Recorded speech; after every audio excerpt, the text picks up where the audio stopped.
Like, well, throw me some money out. When you go, when? Just summer. See, it's 7 o'clock, so we'll call to order the Planning Commission regular meeting for June 20th, 2024. We'll ask for roll call. Anderson? Here. Patrick? Broker? Here. Clark? Here. Scott? Here. Lachey? I am present. And Here. All right, next, moving on to the approval of the agenda. Before we move to it, I just want to kind of remind everyone, because I had some questions that came up as to the agenda only having the short-term rental discussion on it. And I just kind of wanted to go back and walk everybody through once again, in case they are new on Zoom or in the room, how we got here, because some people have asked me, why is it being discussed as, as your only topic in a meeting? And just reminding everyone that at the end of 2022, based upon community surveys, as well as Planning Commission and City Council, they had one of the high priorities was to take a look at our short-term rental businesses within the city and to address. And so we formed the city and the City Council formed a task force, as many people are familiar, back in March and April of 2023. They started meeting in May. When they concluded in the fall, which was in September, and presented to both planning and the council, they had a number of recommendations. A lot of them related to kind of like what we could call some of the issues that would be nuisances, type of issues, as well as a number of different items, and all of those were then addressed by the Planning Commission as well as City Council, and even enacting some new ordinances that were passed here in the early part of 2024. The one thing that was in the task force that was addressed was that we didn't have full decision on was whether or not we should look at any type of limits or caps on short-term rentals within the city of Saugatuck. And they did highly recommend that Planning Commission and City Council continue to review that. And that is what we've taken upon ourselves for the last really 4 or 5 months, is starting to kind of take a look at it and have discussions. Last month's meeting, we had determined that this was an important enough topic that if possible, we'd even have a special meeting that would focus exclusively on this, so we can kind of try to finish this last part of what we started over 17 months ago. Knowing that we didn't have anything else on the agenda for June, that was Planning Commission business, we took the opportunity to have this meeting, which would focus exclusively on the short-term rental and hopefully the last part of our discussion. So given that hopefully catches everybody up in the room as well as on Zoom, I'll ask for approval of the agenda for tonight's meeting. Motion to approve. Make a motion to approve the agenda for this evening. Second. All those in favor, this is voice. Yes. Aye. Opposed, seeing none, great. In our packets was the meetings from our May 16th, 2024. Do we have any comments or corrections to those minutes? If not, do we have a motion to approve the minutes? So moved. Second, Second. all those in favor? Yes. Yes. Those opposed? None, seeing none, they are approved. We do not have any guest speaker this evening, which then moves us to the public comment section. If you would like to speak in the room or on Zoom, we would ask that you come up to the podium, give us your name, your address, and limit the comments to 3 minutes. The one thing that I will ask is that, as we had just mentioned, we have been hearing comments, which are totally appreciative and necessary in something that is this substantial, that we welcome and encourage them. But at the same time, if we're saying some of the same things that you're hearing, I would just ask if people would be respectful of the time, because even though this is the longest day of daylight of the year, I really would like to get out and see part of it before it's finished. So if you can, keep it to the 3 minutes, or just say, hey, I agree with what somebody else said. And unless you have a new point to make, thank you. Gregory. Hi, folks. I'm Gregory Muncy, City Councilman, also resident of Saugatuck City here. Pleasure to serve. Just wanted to say a couple things. I appreciate the review of all of the work that you guys have done. This is under new business, of course, 6A. All the work and the review and the discussion of the initial data that you did before I'd like for you to ask to look back at that and think about that as well. And I think that's a great thing. But I did want to say that, you know, on council, we've just created new ordinances, increased fees, and addressed parking on the Hill. Let's let those things settle before we get too carried away to where we might be infringing on our economy without knowing the consequences. I think a lot of people that are at the meeting, either Zoom or behind me, might agree that we need to take a little time and let those things settle in. I think that was we had a lot of main concerns about short-term rentals. And this is the first time that we're really letting those things sink in. And in fact, we don't even have the 1-800 number. That's not up yet. So there's a lot of things I think, you know, would like to see these ordinances and how they're being followed up by our officials and seeing, you know, how big of a problem this is. And maybe we should take our time a little bit. And then also, if we decide to keep going forward and keep pushing towards wanting caps on our STRs, we really need an economic impact study for our town. Now, I don't think that we can rely on economic studies in other towns that are like ours, like Sutton's Bay or other little towns that might have same kind of demographics. But I really think we have a unique economy here. And so a town like ours, it really is truly unique, and it deserves a little bit more time and a little bit more homework before we start talking about caps. Thank you. Thanks, Gregory. Laura Godfrey, 550 Francis, pleasure to be with you tonight. I see CAPS as the crowning achievement on all of the work that you've done and that the whole town has done on the multiple years of studying this issue. You've got the momentum. I don't think we need more time to let these things settle in. There's a time and a place, and again, some momentum going forward. So I think the time is now. I respect the vote. I support the caps at whatever percentage is recommended. I don't think you let this sit. And I think it's the culmination and the capstone clearly of this effort. So thank you very much. Thanks, Laura. Thanks. Next.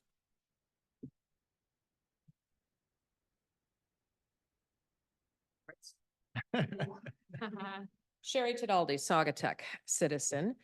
I am completely dismayed by most of the things that have gone on, especially having had a committee to study all of this. What we're doing is we're opening ourselves up to more lawsuits. As you can see, Park Township is inundated with lawsuits. People got together. We have way too much money spent in this city on attorneys and legal fees, and it needs to stop. We need to use common sense and keep Saugatuck the way it is, because that's what drives people here. And we are going to hurt the economy of every business here if we limit this drastically. And we're going to hurt those people working in all of these places, and we're going to hurt our property values. They will go down. I'm in the mortgage business. I know what I'm talking about. This will not be a good situation for property owners if you limit this. Thank you. Thanks, Sherry. Thank you. Next, please. Hi, Phil Huffman, 306 Mary Street. I have a couple of neighbors, people just purchased recently within the past year and a half or so, and they're using buying a house here as a strategy to become full-time residents. They're renting their place out now as a short-term rental with, when they retire, they're going to become residents. And that's kind of an unknown, overlooked thing. I got 3 in my neighborhood alone. There may be more, I don't know. The other thing I want to mention is when COVID came a-calling, we came kind of close to having to rent our house out. And my business was shut down for 7 months. And were it not for good reserves, we would have had to have done something.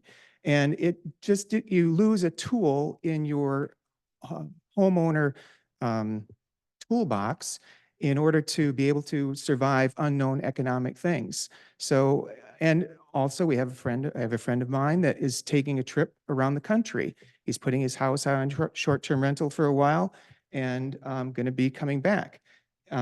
So if it's a sabbatical or something like that, you lose that opportunity to be able to even dream about doing something like that if you're capped and you're not able to turn your property into a short-term rental. So I thought those were two unique things that were worth looking at. Thank you. Thanks, Phil. Thank you. Before we bring the next one up in the room, I'm just going to ask online, so we don't have it so unfair that it's always all the ones in the room that online. If you'd like to just hit the raise your hand button on Zoom, we'll do one more in the room and then we'll do a couple online and we'll bounce back and forth that way.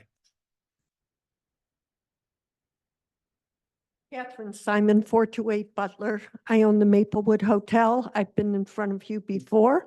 I agree with the majority of the comments so far. But I also think this committee, I was somewhat stymied as to why it came up again. I thought we voted on this about 10 weeks ago. But the other thing is the environment today on short-term rentals, I would wager they're down because I'm down. All right. I have 1/3 of my capacity. This past weekend was the first weekend I filled up. I've heard from people on the other side of the river that people are not coming. Okay. So this group, while they're so diligent and armored to find this cap, this, as Gregory said, may be taking care of itself. I'm getting one-nighters, 2-3 nights. It's yesterday's history, pre-COVID. It's the economy. It might be because it's a voting year. I don't know. But I think you're chasing something that is not happening right now. And I would ask you to be cognizant of that rather than running after some passionate perception of something you may have when the reality, if borne out by an economic impact study, we have fewer restaurants. Some of our storefronts are shut down. Mermaids is gone. I think we ought to look around what's going on in our immediate environment today before you push out any more rentals. Thank you. Thanks, Catherine. Thank you, Catherine. Let's jump online to, I think the first hand up was Ethan Bard. Ethan, if you'd like to. Oh, unmute. yep, hello, yep, sorry, Ethan Barty, 584 Lake Street. Quaint Cottages and Century 21 affiliated, I've spoke before. I want to agree with Gregory, just real quick. We need to, the task force, I think, did a great job as far as, implementing some rules and putting some things in place where we can live in harmony with having rentals and full-time residents. I think we need to give that some time. We're halfway through the year. How many incidents have we had? That'd be nice to know, online as well. As far as, so I think we've done a good job there. The other information from the task force, a lot of the data is data. It depends on what you want the data to show. You can make it show. That's where I caution an economic impact study. I think it would be great, but I think we're going to spend a bunch of money if we do it, and people are going to pick and choose the data and make it mean what they want it to mean. The question, caps or no caps? That's the question. Me personally, being on the rental side and the sales side, I don't think we need caps. As the last speaker just said, things are down. Restaurants, what, should we put caps on restaurants? Should we put caps on businesses? Or should we let free enterprise work? I believe naturally, some businesses, restaurants going to make it. Some restaurants aren't going to make it. In the last, I'm saying if someone bought a house in the last 3 years, for a full on investment property, I have a hard time believing that they're going to make it. And to Phil's point, when he spoke about people who are bridging, it makes a lot of sense to buy in the last 3 years, to have a bridge gap rent before you live here. But I'm telling you right now, if you're buying a house now, you're buying a house for $800,000, you're putting 20% down. It doesn't cash flow, between your mortgage payment and your taxes, you're set over $75,000 a year. Okay. That 3-bedroom house downtown, you're gonna get 60 to 70. That's not even paying a management company yet. So you're underwater.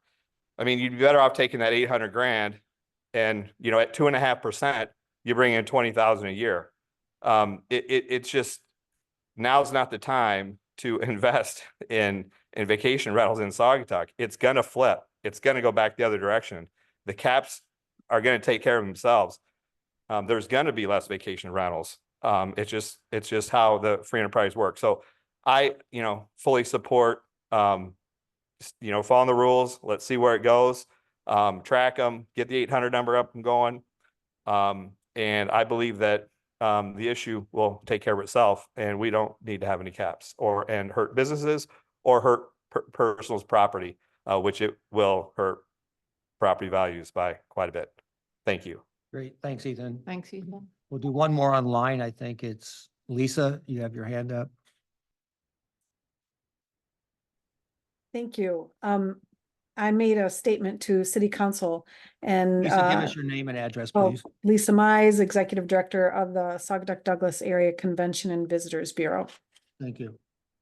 The CVB's primary purpose is to promote tourism for our area and to advocate for sensible, sustainable development on behalf of our lodging members and related businesses that cater to tourists and locals alike. Vacation rentals make up approximately 45% of all the assessment revenue that we use to promote the area. Property management companies in our area play a big part in the tourist decision to vacation here.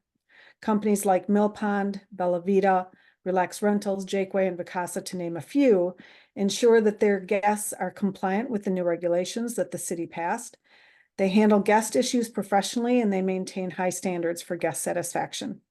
As the Planning Commission revisits the topic of caps, please keep in mind the vital impact that tourism and short-term rentals have on Saugatuck and the surrounding area's economy.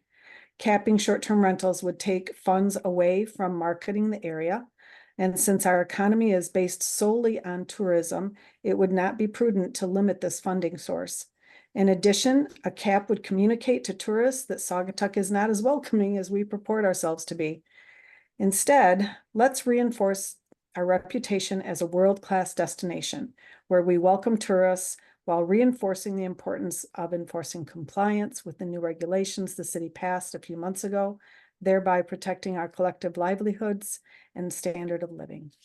Thank you. Thank you. We're going to jump to two more in the room before we go to the next two online.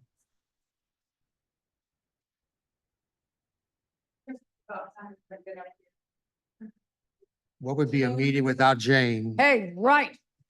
Jane Underwood, 130 Perryman Street. I suspect I've been around here longer than anyone else in the room. I'm looking at faces. We have a lot of new people here. I'm old, and I've been observing the town for a long time. I live here,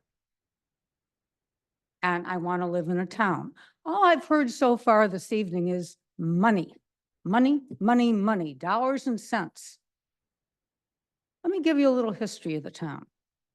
We've been a tourist town for over 100 years.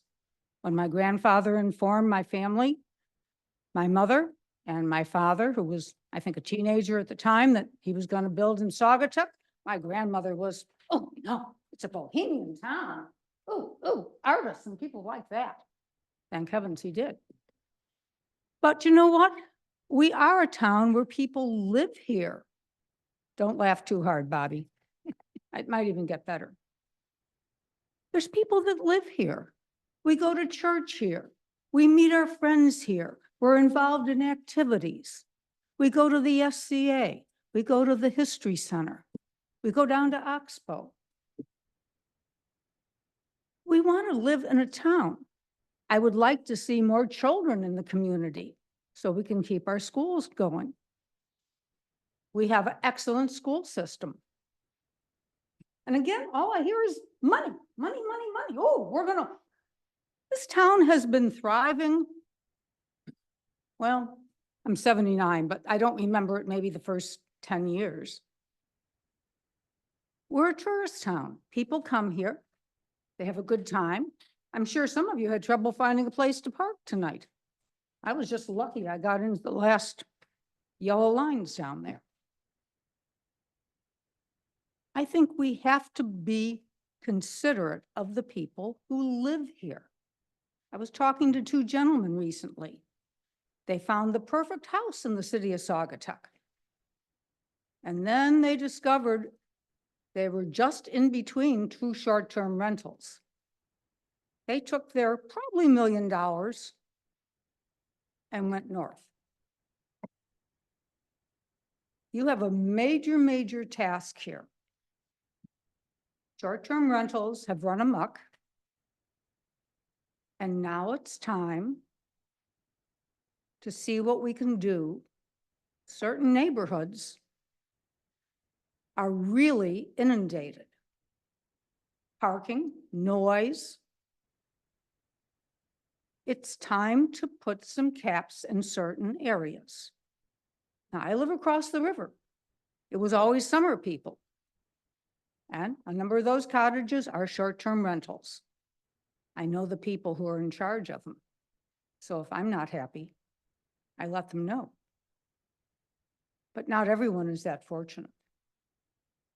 I know you're taking this very seriously. How am I doing time-wise? Whoops. 20 seconds.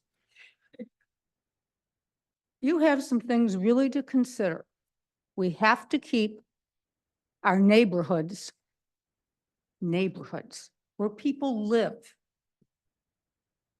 If not year-round, at least enough time they can get the tax write-off.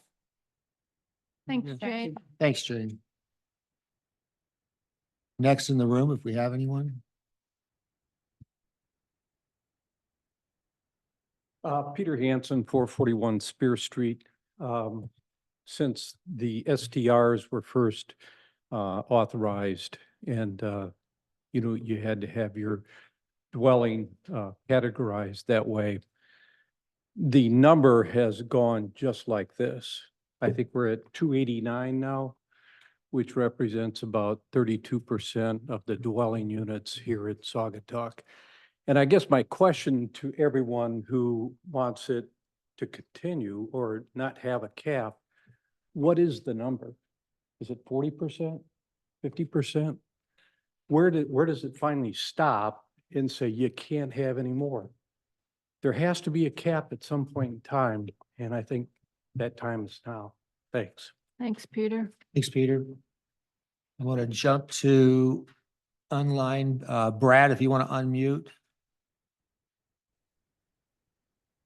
Hey, everybody. My name is Brad Vogel, 721 North Maple. Thank you to the committee for all your help and work on this. My family's been in Saugatuck, part of the community, since the 1930s, so going on almost 100 years. It's always been a tourist town, and I understand that there are some things that we need to consider and some regulations we need to put in place, but I truly think that we need to consider the economic impact of limiting short-term rentals. Saugatuck thrives on tourism.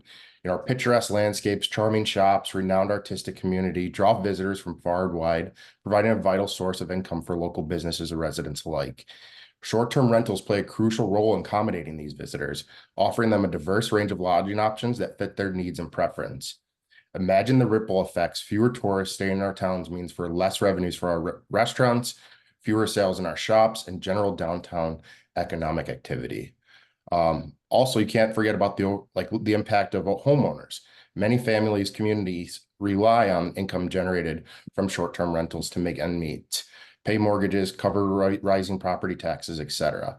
For instance, I do rent my place out in the summertime, but I stay here in Saugatuck in the wintertime. Plus, it's going to hurt the diversity of the community as well, as we have always enriched visitors from coming in from different backgrounds and cultures who stay in short-term rentals.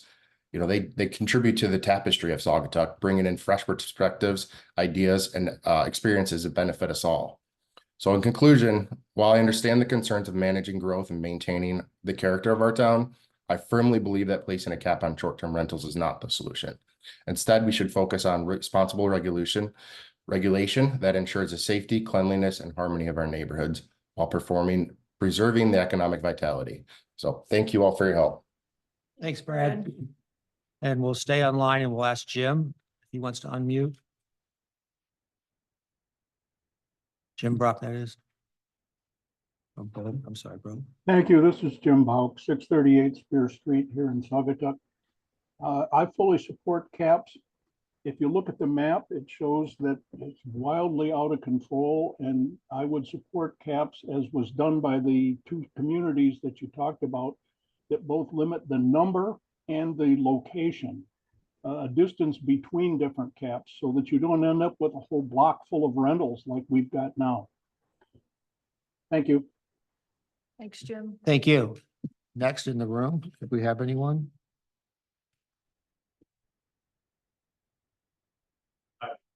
Brian Skipper. I live on Pleasant Street. I think I've weighed in a few times during the short-term rental task force to say that I support short-term rentals. I own a short-term rental on Allegan Street. I don't know if any of the 40 of us who are here on Zoom on the commission or in the room live in an area with 47% of the properties as short-term rentals. 47%. I do. 47% of the people on Pleasant Street, of the homes on Pleasant Street, have no one living in them and are run as businesses.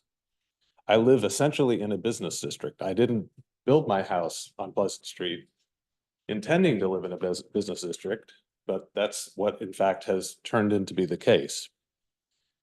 And while I support short-term rentals, the idea that the Planning and Zoning Commission doesn't even have a mechanism to turn someone down on the basis of the density of short-term rentals in a particular area when you can control how far a fire detection device is from a bedroom doorway.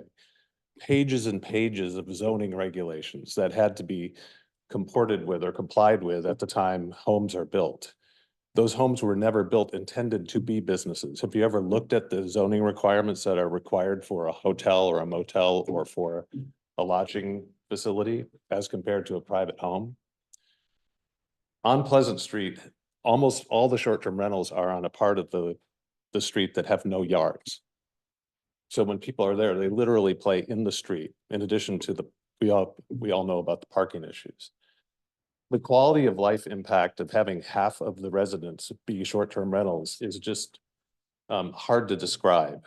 It's hard to describe what it's like facing every weekend with an unknown quantity in the summer of what it's going to be like. So I just want to encourage the commission to be thoughtful about taking what to me is a totally logical step to have at least the ability to take density of short-term rentals into consideration at the time an additional request is being made for adding short-term rentals in a particular area. So thank you for your time. Thanks. Thank you. Next in the room.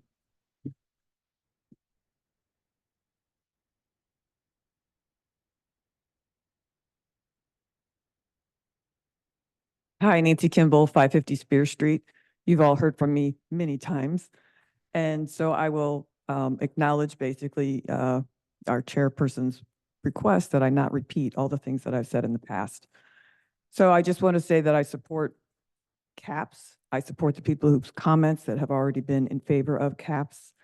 And I think to Catherine's point about rentals or fewer people are here this year, it's quite possibly because it's too crowded. The old Yogi Berra, nobody goes there anymore because it's too crowded. That's what's happening here. So I think we'll do more for our economic impact by limiting rentals than actually continuing to let them grow. Thanks, Nancy. Thank you. Anyone else in the room?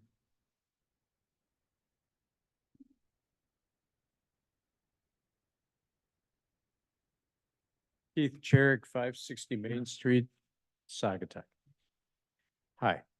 A couple things I want to talk about, and I've mentioned this before and I'll mention it again. I think the original committee was kind of skewed from the get-go because it was comprised of people who actually didn't live here, while every other committee in this town is comprised of people who do live here. And they're comprised of residents. So I think that it was skewed from the beginning by non-residents. Couple other points. I talked to Herman Miller exec this week, and he told me that there are executives in Holland with families who do want to move down here, but they kind of consider it a rock and roll town. There's too many people. There's not houses for kids to live in on the hill. There's nothing for sale. And they can afford to live here, he said. You know, they can afford an $800,000 or $900,000 house, no problem.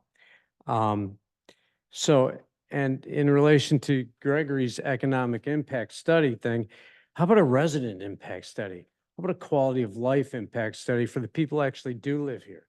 I mean, in my backyard, there are, you know, from my backyard, there are 3 fire pits within shouting distance, of which I had to shut one down this week. And there's also, like, they stay up all night. And, you know, my wife still works, I still work, we still get up in the morning and go to work, but it's hard when, you know, people are talking and living, but there's a lot of backyard noise that come in. And I understand if there are kids, it would be the same thing, but I could talk to a parent or I could talk to the kids. And, you know, that would be a lot easier because I grew up in a community on streets that had people living here. And now nobody lives here. I mean, you talk about 287 rentals, I'll bet you we're on the hill, we're probably touching 60% rentals on the hill. And if you look at real estate values, I don't think they're going to go down at all. I mean, in the last 4 years, I'll bet your real estate values have doubled since right before COVID. My house has probably doubled in value in the last 8 years, almost tripled in value from what I paid for it 8 years ago when I bought it, remodeled it, and moved in. And I don't think that's a bad return at all. So that's what I got. Thank you. Thanks, Keith. Thank you. Anyone else in the room?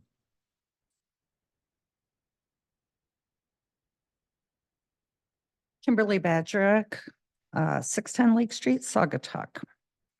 I guess I'm a little dismayed by the revisitation of the cap discussion. The moratorium has already been in front of City Council. They voted it down. Caps would be a more permanent regulation than what they've already voted down.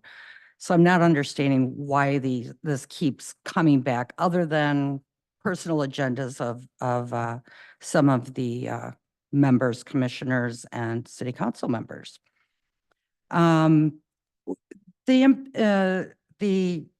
impact of the businesses is what would concern me most. I enjoy going to these businesses. I'm down here all the time. A lot of you I don't see down here. So that's important to me. And if they don't have the business, they're going to close down. And then what are we going to have? We're certainly not going to have any open in the winter because they make their money in the summer. And I do believe that we need a economic impact study, which has been scoffed at several times when it's been brought up in these meetings. People are afraid of having that done. Let's do it. Let's get it done. Let's see the numbers. We've been threatened with the initiative for this to go on to the ballot. There's a group of people that are wanting it to go on a ballot, but they don't want that economic impact study. Let the people know. Get this study done. Let's find out what it is. And I agree with many here, Gregory, Catherine, you know, they're not renting like they used to. So it's kind of taking care of itself. But I want to keep these businesses going so that I can enjoy them. Thank you. Thank you Thanks, Kimberly. very much. Still don't have any new online, so anybody in the room?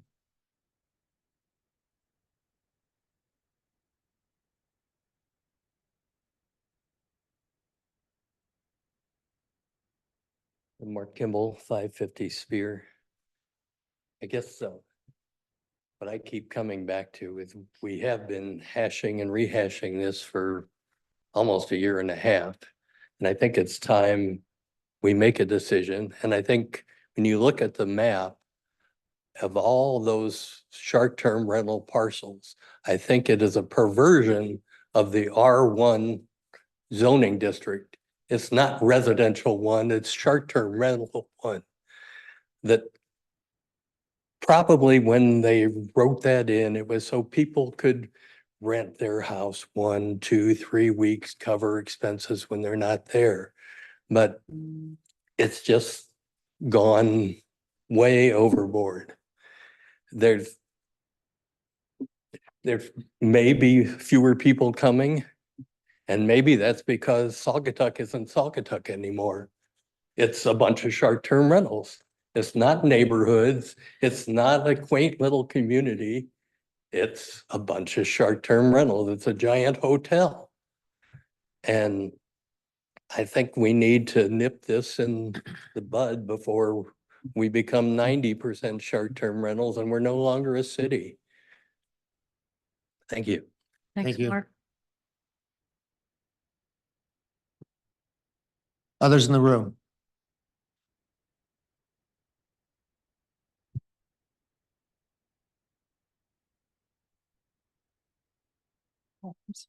Sunshine. Mark Klungel, 747 Water Street. We live in a pretty unique town. A lot of us enjoy it, a lot. The thing of it is, there's 6 weeks out of the year where everybody else also wants to come and enjoy it. It's very busy here in the summertime. We also have a demographics where 30% of our houses or homes in this town are homesteaded. Only 30% are permanent residents. Over 50% are second homes. The residents here that everybody thinks will have the vote, but they get crowded. They've got the town to themselves 10 months out of the year. 2 months, it gets crowded. There's a lot of noise. There's some inconvenience. But 50% of the houses are second homes. They have to have a chance to come here also. There's confusing because of the second homes, a lot less than 50% of those rent. These are residents who will use their home part-time. They're here in the summertime. They're confused as being short-term rentals. And what it is we're populating the town by about 300% in that 6-week period. A second home usually gets used 50, 60 days a year. A short-term rental has about 100 days a year. And then you've got the residents that are here. Well, with the age of our residents, most of them are in Florida in the wintertime anyway. But the town demographics work out, but trying to put caps is taking away property rights especially for that 50% people that own second homes here. So I think you need to look at the property rights that you'd be taking away. You would have the choice to do what you want to with your home. And I really don't think it's fair to take a look at caps when the economy will pretty much judge it, because we're in a unique town where over half the homes are second homes. So thank you. Thanks, Mark. I'm going to jump to online. We got 2 there. We'll ask Joe. Call, but if you unmute and speak. Hi, Joe Coelho, 764 Mason Street, and I'll do my best not to rehash previous conversations. One question I have is, I've not seen any data over the years that substantiated. I hear people complaining, I hear complaints about noise and so forth, but did we ever have any, police reports where, we had 50 complaints in 2021 and 200 complaints in 2023 that really is driving all these changes? It just sounds kind of knee jerk there were some local residents who, have some issues or don't really want short-term rentals, but I'm not seeing data that really supports some of the initiatives that have been put in place. They just seem to be trying to appease some of the residents, and nothing against the residents. I'm just saying I'm not seeing data that really supports that. And so I'm questioning that. In terms of short-term rental, I think it's been said plenty, free markets have a way of working themselves out. And let's not be lost on, for all the people who have lived out in town for many, many years and are reaping the benefits of the property value increase over those years. And now that it feels like now that you got your money, now you don't want to play anymore. And so I guess I would say that back to property rights, property owners' rights, and being able to do what you want to do with your place. I would not be in favor of caps, but I am in favor of working with residents to try and come up with something that we can all live with, where they don't have to feel like their rights are being trampled on, but neither do the folks who have the homes and who do rent them. So thank you for your time. Thanks, Thanks, Joe. Joe. I'll go to Jay Johnson, please. Hey, hello, folks. I'm not sure I'm actually qualified to speak. I don't Okay, own got you. property here in Saugatuck. I'm the rector at All Saints Episcopal Church in Saugatuck. If I may, I'll just say something briefly. I love living here, by the way. I do live here, but I live here because the church provides a residence for me. I wouldn't otherwise be able to afford to live in Saugatuck, which is a little bit unfortunate. I just wanted to say, as someone who's lived here for 4 years now, I am in support of providing some kind of caps for short-term rentals. We just recently had a wonderful street party. Some of you may have been there. This was on May 31st. This was our kickoff for LGBTQ Pride Month. We closed down Grand Street in front of the church. We had a jazz band. It was wonderful. The reason I'm mentioning this is because part of what I tried to do is let the immediate neighborhood of the church know about this party and the street closure so that they could, be prepared and have a heads up about what was going to happen. The city was very kind in providing a list of owners and addresses and ways for me to get in touch with people. The problem was there weren't any owners who actually lived here. So in the immediate neighborhood of All Saints, I would say more than half were not in residence here, but were short-term rentals. So I had a hard time figuring out how to be in communication with those who were going to be in these places, in these houses right near the church for this party. I find that really odd. The last thing I'll just say is, as a pastor, I find it really difficult to figure out how to be a pastor for a community that is constantly transient. I mean, this is a place where it looks like it ought to be a neighborhood, but there are really no neighbors except for a few. So again, I probably don't have the right to be speaking tonight since I don't own property here. But I thank you very kindly for allowing me to speak anyway, because I feel very strongly about how wonderful Saugatuck is, and I'm so glad to be here. And I hope we can continue to develop a neighborhood and a culture of neighbors. Thanks very much. Thank you, Jerry. We're going to jump back to the room. Do we have anybody else in the room that wishes to speak?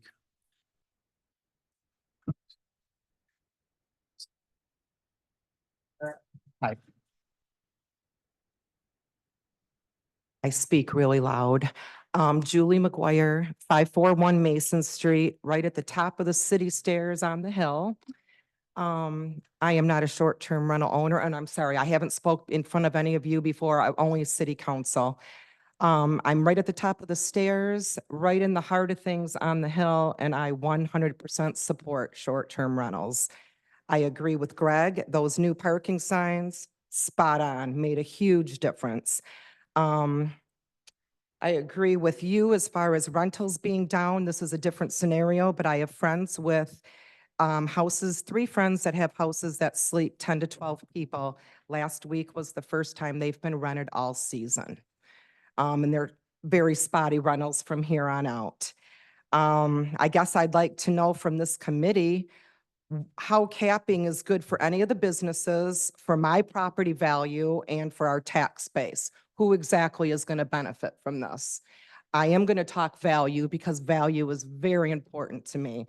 I'm not sitting on a mountain of money, and my home is my biggest asset.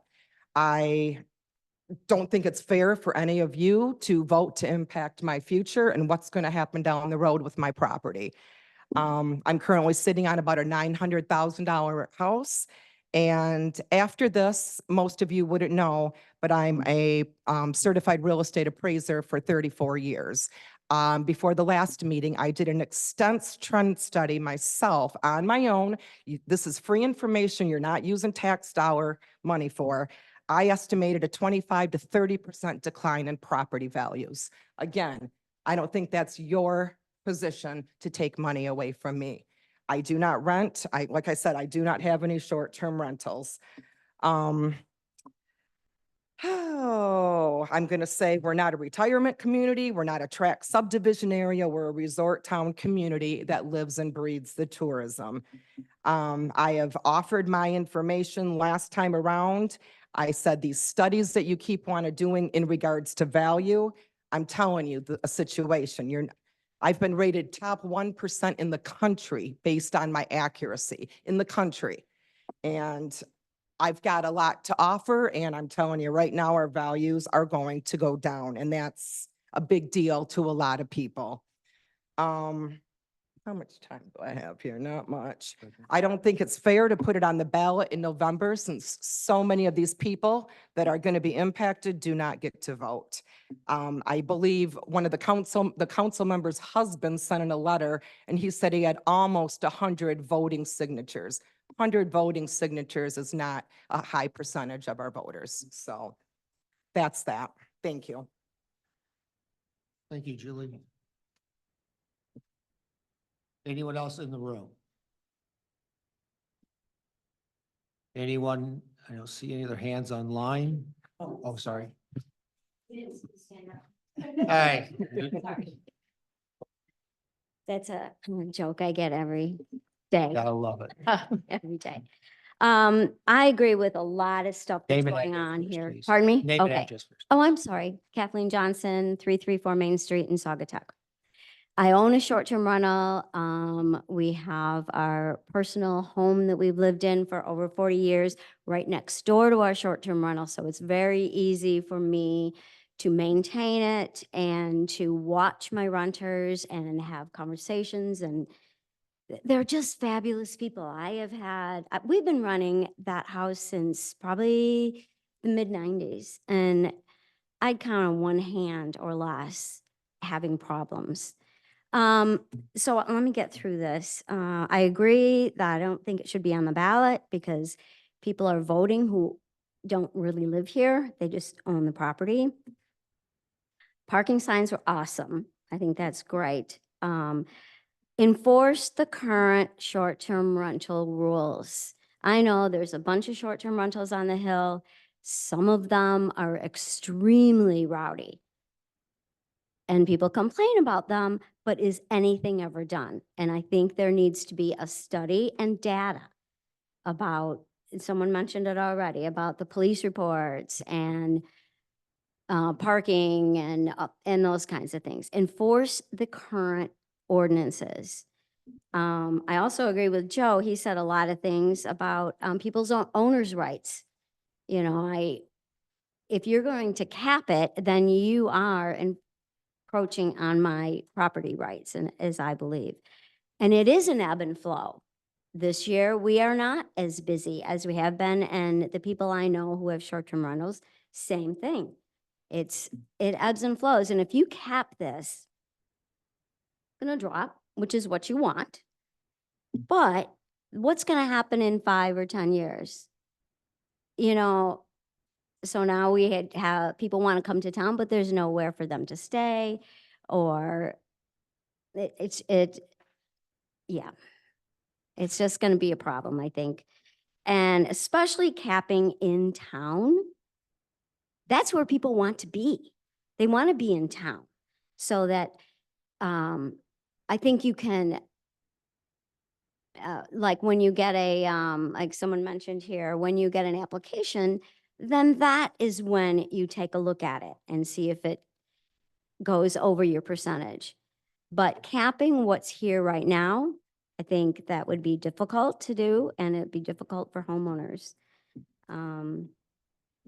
It's a permanent thing, and once you hit that cap and you make that a law or whatever, then it's going to be really difficult to uncap that. And you may need to. It's going to be difficult to do that. Thank you. Thank you. Anyone else? Very good. Then we will close public comments. And I thank everyone once again for providing the comments and being an active part in these discussions. We did not have any old business, so that will move us on to the new business, which, as we have said, our only agenda item is the short-term rental review and discussion of the data by zoning district, as well as any discussions as to how we would move this into a completion from our agendas moving forward. With that, I will open it up for commissioner comments. Ryan is on mine too. Oh, I'm sorry. Ryan, I'm sorry. I should ask if you want to kick it off. Well, thank you, Mr. Chair, and good evening, everyone. I apologize I'm not there in person. I had a pre-planned trip to Boyne Mountain that's been on the books for several months, but I'm happy that I can at least join you remotely. Hope everyone's well. So as you did a good job of summarizing, Mr. Chair, a few months ago, the Planning Commission kind of had a robust discussion about, your goals for the year and what the task force recommendations and ultimately decided, as a commission that you wanted to continue to evaluate potential caps in residential zoning districts and made a request that we kind of revisit data and kind of bring you some information to evaluate and making your decision. And one of the key pieces of that process was that you really want to make sure we had, really accurate data, which is important for all of us. And so for the last few months, our consulting planner, David Jurasik, in partnership with some folks at Williams and Works, another planning firm, have been hard at work kind of evaluating and mapping things out. There's a variety of different data sources. And so as we found with the short-term rental task force process, evaluating short-term rental data can be a challenge when we have so many different data sources. But then there's also some policy considerations here and how you view the data and maybe looking at percentages and then, as you recall, we had a discussion as well about whether or not this should be by residential district or residential zoning district, or whether or not you wanted to take maybe a deeper dive into maybe areas that are maybe more neighborhood like and go from there. So if I can, Mr. Chair, I'd like to turn it over to our consulting planner, David Jurasik, to kind of talk about what he's come up with at this point and the data that he's presenting to you, and then some of the challenges that he's had and kind of aggregating certain pieces. And then I know he has some questions for you and as well. Great. Thanks, Ryan. Thank you. David. Good evening. And like Ryan, I'm also out of town on vacation, and full disclosure, I am sitting in a short-term rental, so I'm not going to let that influence any of my comments this evening. So in any case, I provided some information for this evening, and we are hoping to be a little bit further along with some of the data, but I have included some of the challenges that we faced and also the previous planning group for the task force support with the mapping of the data. But I can walk through that quickly. And I think we are in a position now that we understand what the challenges are with GIS and the various different data sources that we're trying to join into one database. But I think we're at a point now where when Andy Moore from Williams and Works returns next week, we'll have a conversation about what I found with QCing what they provided me. And I think we could get you more details if that's the direction you go after tonight's meeting. So we're working with a snapshot, and every time we map something, it's a snapshot in time. So I think there may be 20 more permits now than there are shown on the map. But we used the list of 305. We subtracted 26 that were either hold status or expired. And then those properties, well, I'm going to call them lots for simplicity. The lots that have short-term rentals are highlighted in green on the zoning map, which was provided in your packet. So with that, the challenge then was to map to somehow demonstrate the cases where we have multiple permits per lot.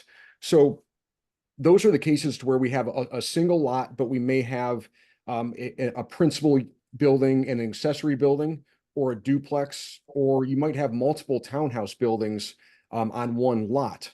Also, the mixed use buildings with apartments above, those are also going to be multiple parcel numbers for each dwelling unit on one individual lot. So that's where it really becomes a challenge with GIS mapping. So I think the one example I could show you is where you see the big number 5 between Mason, Allegan, and the corner of Lake. There's a couple townhouse buildings there. So we see that as one lot, one boundary on the zoning map and on the parcel layer. Yet there are multiple dwelling units with multiple parcel IDs. Now, with that, then, what further complicates it is that there are also multiple addresses.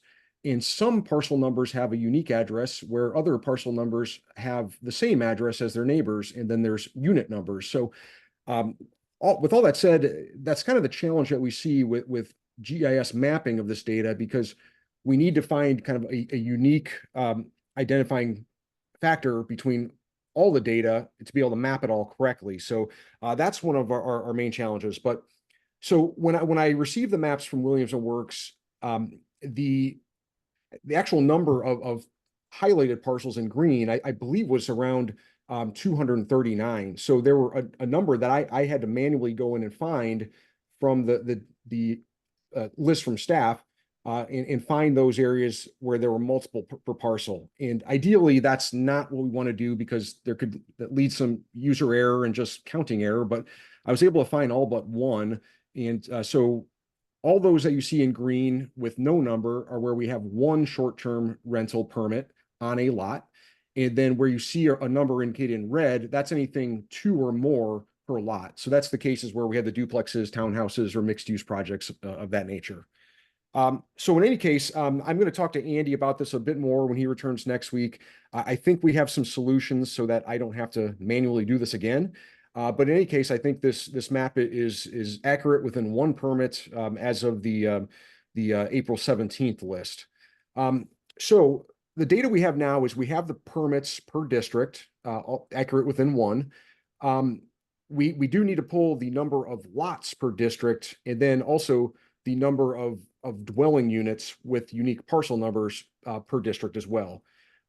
So once we have that data, which I'm confident we can have that hopefully next week, I'd like to ask the Planning Commission what you want to see from here. How can we go, if you decide to pursue this topic further, how do you want to see this data?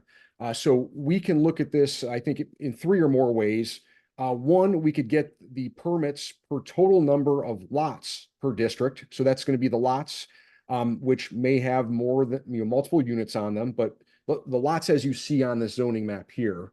Next, we could do the total number of permits per the total number of developed lots. So that would be any of these lots shown on this map with any sort of development on it. And next, you could do the total number of permits per total number of dwelling units. So that's what I said, like on the parcel with the big number 5 there, there could be, I don't recall, but maybe 12 or 16 dwelling units on that parcel. So with that, we would get the total number of permits per the total number of dwelling units. And all of this can be done by zoning district, or we could look at neighborhood level data, which would not necessarily correspond to a zoning district, or it could be a smaller area of a zoning district. So, so again, I'm confident we can get this data pretty quickly based on our experience with our QC in the last week. And so looking forward to hearing from you what you would need to make an informed decision if you would like to move forward on the CAPS discussion. Great, David and Ryan, thank you. My apologies for not opening it up with you speaking, because that was very important and very informative. Just that desire to get out while the sun was still out. With that, I will then turn it over and ask for commissioners' thoughts on what we've heard. I'd like to begin with a motion that the Planning Commission recommend to the Saugatuck City Council the adoption of a 20% cap on short-term rental licenses in each R1 residential district, calculated based on the number of dwelling units currently in that district, and with the provision to grandfather all existing short-term rental licenses until the property is sold or otherwise changes ownership.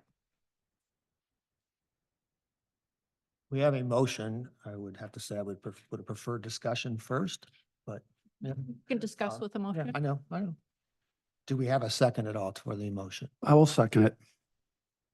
We have a motion and a second. We'll open it up for discussion. So I'll start. I want to address some of the comments we've heard throughout. And I guess the first is recognizing that this is a highly charged issue and great people have different points of view, and I respect that and have learned a lot through this process. A couple things. One is just to stress the grandfathering. And so anyone who has a license today will keep it until they sell it. And the point of that is to not disrupt those owners. And it's also will spread the impact of the cap over a significant amount of time because we are significantly over 20%, especially on the Hill. A number of people said, well, but we just passed all these ordinances, and so why don't we let those play out? And they're great ordinances, and I thank everybody who is on the short-term rental task force for coming up with those, and for city staff and our planner to get them to life. But what those ordinances don't do is anything about density, and this is dense. And, I think Brian from Pleasant Street, talks about what a lot of people who live here experience living, especially on the Hill. It's, the Hill is 34%. Yeah, 33 point. Yeah, and depending on some blocks. So, but if that district, I think, is around 35%. Peninsula West is 25%. The city overall is 36% short-term rentals. And to the point earlier, like, how much is enough? I mean, we have to address density to get some semblance of quality of life. People have said that we haven't looked at data, and that's simply not true. If you look at the report from the short-term rental task force, there is a lot of data on housing, on the changes in other communities. I have talked personally with Charlevoix, with East Bay Township, with Suttons Bay, with South Haven. All of those communities have implemented caps, and it hasn't tanked their economy. South Haven spent $25,000 on a study that we all got to see. 6 months later, they put a moratorium in. So I agree with Mr. Muncy that Saugatuck is special, but the kinds of economic trends that affect other similar lakefront communities, I think apply well to Saugatuck. And those communities haven't seen declines in property values, and tourism has not been affected. With a gradual grandfathering, and it's not like we're ripping off a Band-Aid, if for some reason council needs to go back and adjust the caps to address economic issues, there will be that power to do so. So I'm hoping we can pass this tonight and move on. Holly, can I ask a couple questions before we open for discussion? Your motion was for 20%. 20% in the That considering all residential in your motion, or is it just? all residential, R1, 2, all 3. R1 residential. So it's community residential R1, so the Hill, the 3 R1 districts so Peninsula West. Right, would it include the R2 and R3s, which is Lake Street and? It does not include those. Okay, hold on. So we're talking, so the motion you're making, just so I can get this down, is you're only looking at R1 zones and not the other residential zones. Excuse me, Hey, please. Yeah, Yes. okay.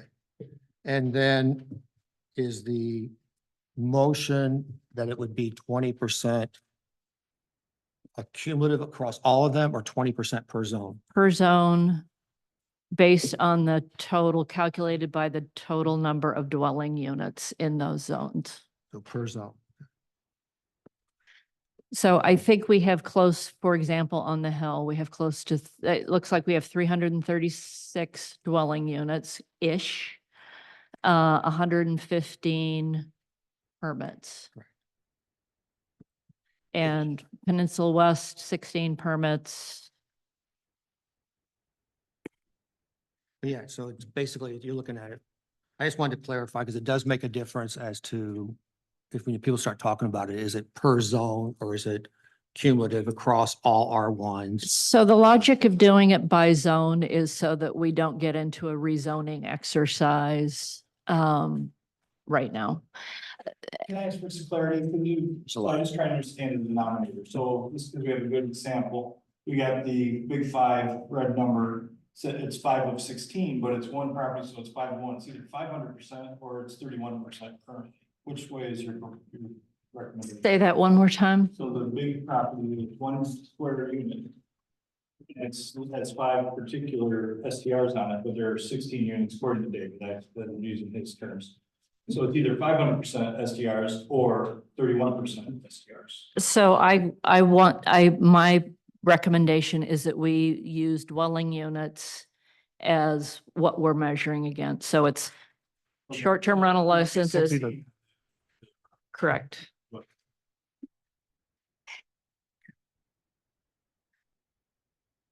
I'm going to hold some of my thoughts. I'm going to ask others. I'm sorry, I did not hear. So I'm going to hold, as chair, I'm going to hold some of my thoughts, but I'll ask for anybody else's comments at this point.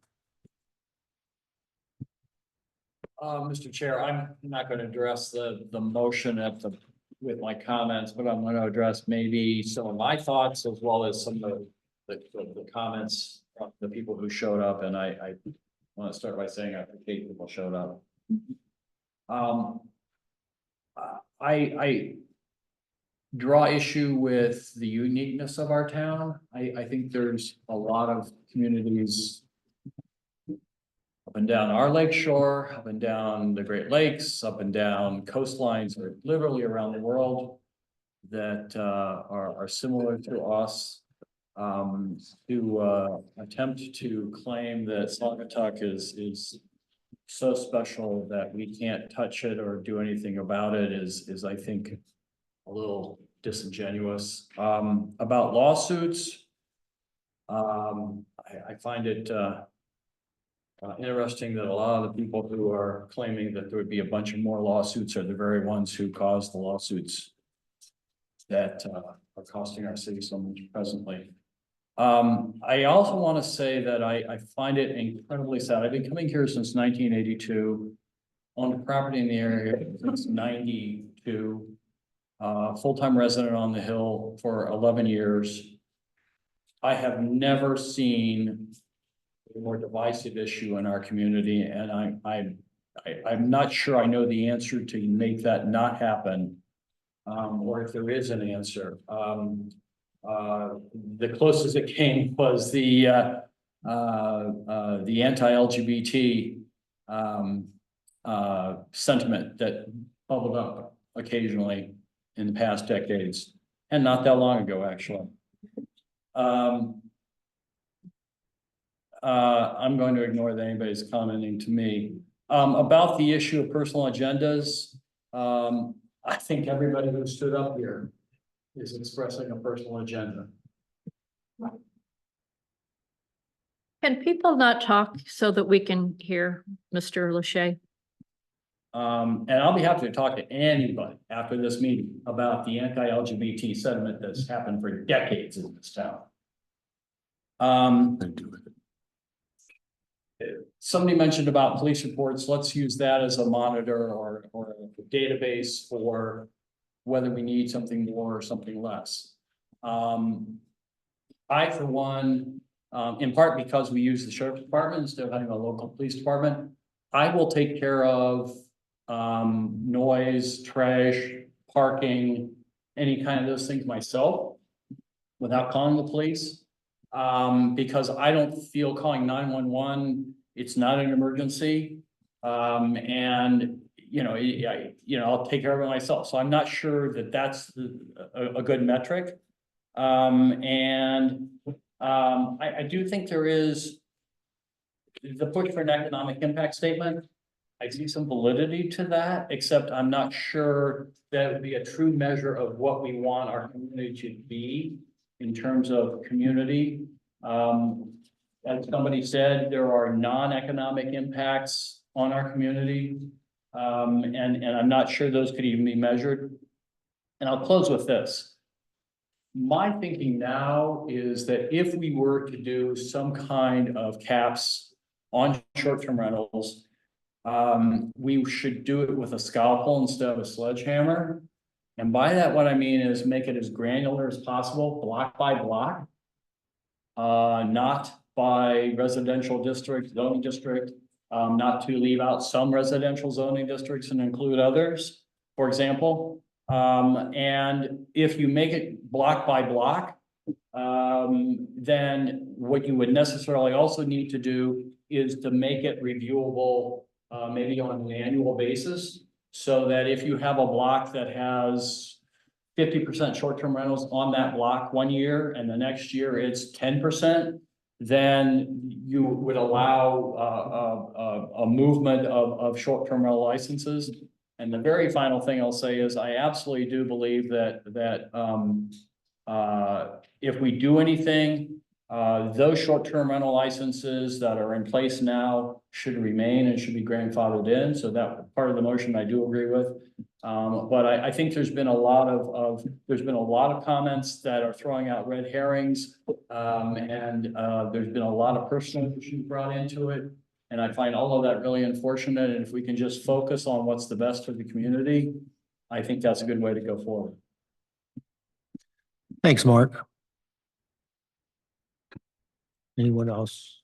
I mean, I know there's plenty of time, but just I'm happy to just share my thoughts on this. To me, I really keep coming back as I've thought about it to the fact that this is a zoning issue. If we've designated a zone, a residential zone, it doesn't have a car wash, it doesn't have a daycare there, it doesn't have a shop. Those aren't permitted uses. I think we didn't think about short-term rentals when as did a lot of communities didn't, when we were coming up with zoning rules decades ago.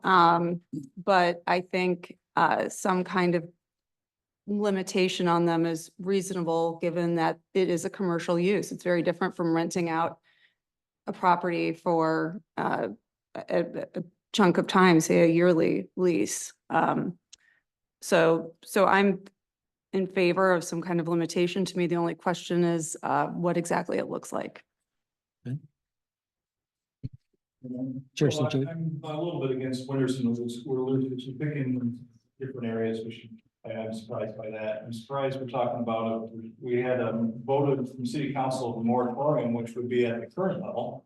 And we're talking about cutting that in half in some of these areas. So you're talking about a much more aggressive regulation that's already been voted down by city council. So I'm surprised by that. I'm surprised we're acting at this meeting without that being presented and discussed and explained why we're going at the 20%. I would have really enjoyed some conversation that developed that before we got to a voting point. So that's enough. Bobby, do you have any opening thoughts? Yes. What troubles me, finish the sentence, Bobby.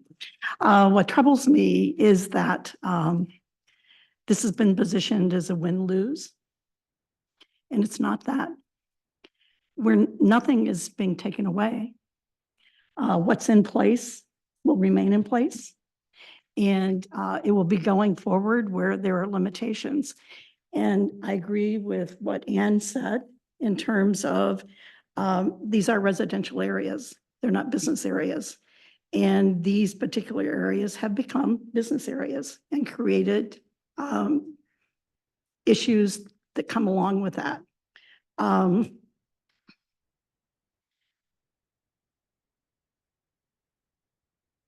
So I am in favor.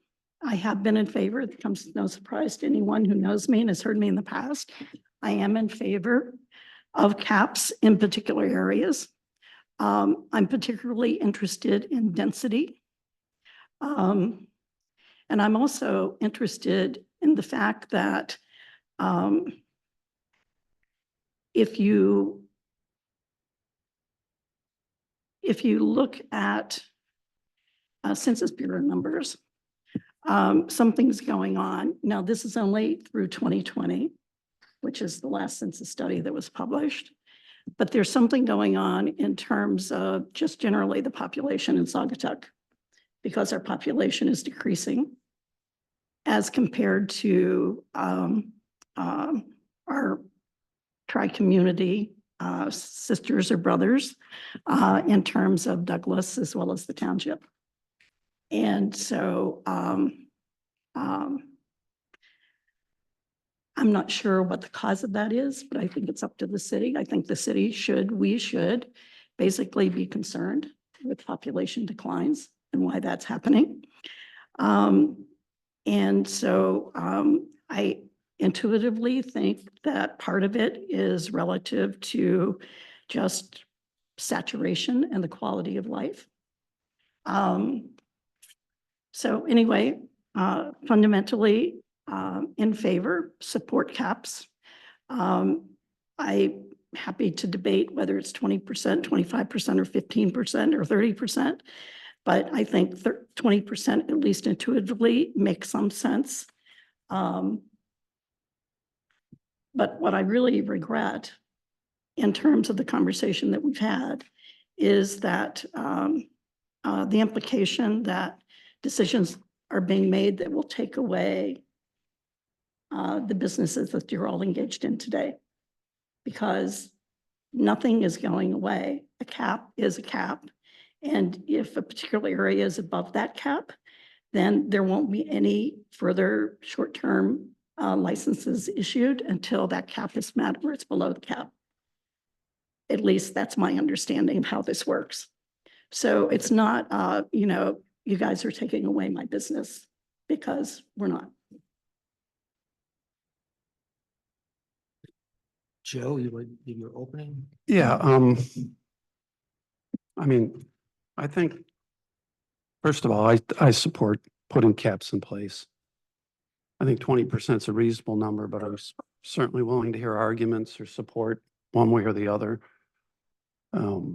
I've formed my opinion from a number of different data points. I served on the short-term rental task force. I've listened to, a number of our residents come up and speak and share concerns. I've talked with people in my neighborhood and throughout town.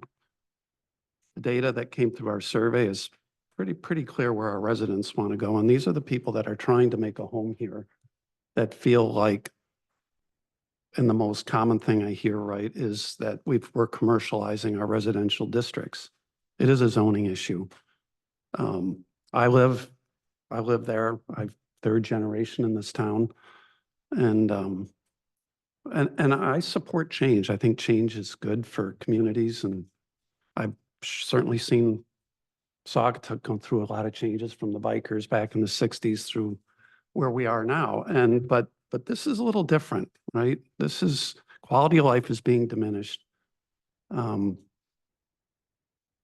watched neighbors, friends, family all leave for the same exact reason, right? Not to cash out and sell at the high market. They're leaving because they don't feel like they live in a community anymore. That coupled with the disruption that seems to come, which hopefully we're addressing through some of the ordinances, but we don't know. So I think it's gone too far. I also agree, Bobby, this is not a win or lose type of thing. I think we're trying to draw a balance here and trying to make it work for everyone. And I forgot who made the comment. There's some great comments here, right? But when's enough's enough, right? I mean, is it going to be 50, 60%? It's going to be driving people out of more people out of the neighborhoods. So, I'm passionate about this town. I think 20% is a reasonable number. I think it will take a long time if it is implemented for us to get there. I don't think we're really hurting anybody. So that's how I feel. But, ultimately, I look at the survey data and I'm listening to the people that are trying to make a life here right? And I think they have a right to make a life here. If you buy a house or invest in property in a residential zone, you should be afforded the privileges that come with a residential zone. That's my feeling on it. So, Very good. Steve, is there now something to understand the denominator a little bit? We haven't identified what those percentages currently represent. So we're talking about a number that I don't even know what that means at this time. That is, yeah, correct. I mean, right now, I think the proposal, or, speaking, I want to take words out of Holly's mouth, is that she's proposing 20% based upon whatever the number of dwellings are. We don't have the exact number of dwellings, but we have approximations. David suggested he would have that next week of what the denominator would be based upon some discussion here today. If we gave him what we expected that denominator to be, he would be able to give that number. Right. And what I was kind of hoping, here is that we're not going forward with a form, with a drafting it up. If there was to be a consensus towards any type of caps or any type of percentages, it would then give David the ability to draft and go forward with the numbers that we could then look at it and say this is what it would mean as far as what the limit would be or something. The motion on the table is not to present something to city council. Well, I don't think we have all the data that we'd be able to. So I think we have data that's pretty darn close. I mean, it's about 774 based on what we have heard over the 2 years. And so, so what is important to me is that rather than using parcels, which can be split and changed, that we actually use dwelling units where people live. So we are doing apples to apples. Clear in that, but I think we need to know what it currently is before you can make a decision saying, okay, that's a reasonable number. You both said 20% seems reasonable, but I don't know what that means. Right. There's no, Because- I have no understanding of the current level. Well, That let hasn't me. been presented yet to the group. Correct. There's a couple of things that I have in regards to the 21. We have in previous meetings, we discussed, should there be a distinction between 100% PER, personal resident exemption? Someone who lives in the town, who lives here maybe 50 weeks a year, who rents once or twice, during the year and has a license. That was discussed and was saying that, hey, maybe those should be exempt. I did a rough study by going through all of the STRs I came up with in the residential districts, all R1, 2, and 3. We had a total of 28 STRs that show as 100% exemptions. So I think, some of the things that if we were to be moving forward, we have to kind of talk about, should they count towards any type of cap, or would they have an exemption, to it? And if I recalled previously, when we were discussing it, we all thought that seemed to be a good idea because it would help for that individual who had that home and who was only renting a few times, per year. It's different than, because if they have 100% PER, they're not an LLC, they're not a partnership, they're not a business. So that's one thing that I think would have to be addressed. The second thing that, and I agree, with some of this, what CJ is also saying, and Mark and several, and Bobby talked about density. The density idea, to me, it definitely works from the standpoint of, but then it becomes, is it block by block? Do you look at one side of the street or the other side of the street? Because if I'm doing each block, well, what if I've got one on the east side of the street, but then there's 6 on the other side of the street? So is it a street view or is it a block view? So that's why many municipalities, when they were looking at this, kind of looked at it and said, we're doing it by either a broader neighborhood or by a zone. Because it can get very challenging in trying to look at it, because there's no question. If I look down on some of these blocks, I'd be like, wow, there can't be any more in there because you only got one lot left, kind of a thing. But at the same time, is it manageable? And do we have the ability, to be able to try to manage it? So doing it by zone, kind of appears to be what if it was going to occur, would be prudent here. I do strongly think that if the number that took 20% that gets thrown out. I think that's been used a lot in many communities across the country. And I know that it has been challenged and it stood up, especially if they've gone through all the procedures that we have. However, Joe, I know that we discussed this in a prior meeting also. When I look at the community residential R1 zone, which is the zone that borders downtown, where we have our highest concentration, as we all know, with 115 of our approximately 278. But we have to ask ourselves, does that make sense as to why they're there? Does that neighborhood, does it have a different feel to it than what you have in other neighborhoods? When I look at the community residential, I see it as an extension of downtown. Yes, I've moved into a neighborhood, but the lots are different. The homes are different than if I'm looking at Maple Street or Peninsula West or Peninsula North or Peninsula South. And therefore, should it have the ability, because historically, that's where most of the rentals originally were. If you go back to the 50s, 60s, 70s, 80s, 90s, before it became an issue, the majority of the homes that were being rented were kind of in that neighborhood of what's considered community commercial or community residential. So in my mind, I'm just thinking if we were talking about having limits, that community residential should be separated out and should have a different limit. And I would say in that situation, there's been talk that could it be 30%, could it be 25? Like Bobby said, maybe the number is there, but maybe 25. And also factoring in that if they have the PER, because whether we want to admit it or not, if you talk about putting a 20% per zone, that means in the community residential, we would have to lose 46 licenses before you would ever be able to put another STR within that zone. That is one, it would take obviously years before that would ever occur. But if I took 46 from that zone and then I take others, like if I was looking through it, at 20%, I would have a loss again of 46 licenses in the CR zone. At 20% on the Peninsula West, we'd almost be able to break even if we looked at all of them together. That's about where they are, is currently the 20%. So really the only zone that's taken a substantial hit is community residential. And we're talking about having a hit of almost 40%. Now, I don't know. I started my career as an accountant. I did business consulting. I never sat down with any of my advisors or any business owner and said, let's develop a plan that over the next 10 years, we're going to see our revenues potentially decline by 30 or 40%.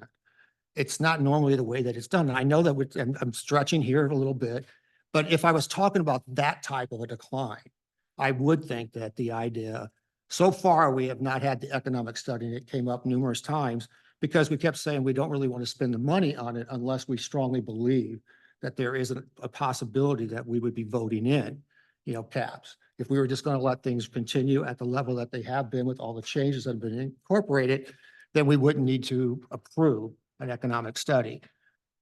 But before I could see going down to a 20%, I would say that we'd have to have some kind of a study that would help us in understanding what does that mean if we had 46 fewer licenses in a neighborhood that historically has been very much the center, of rentals.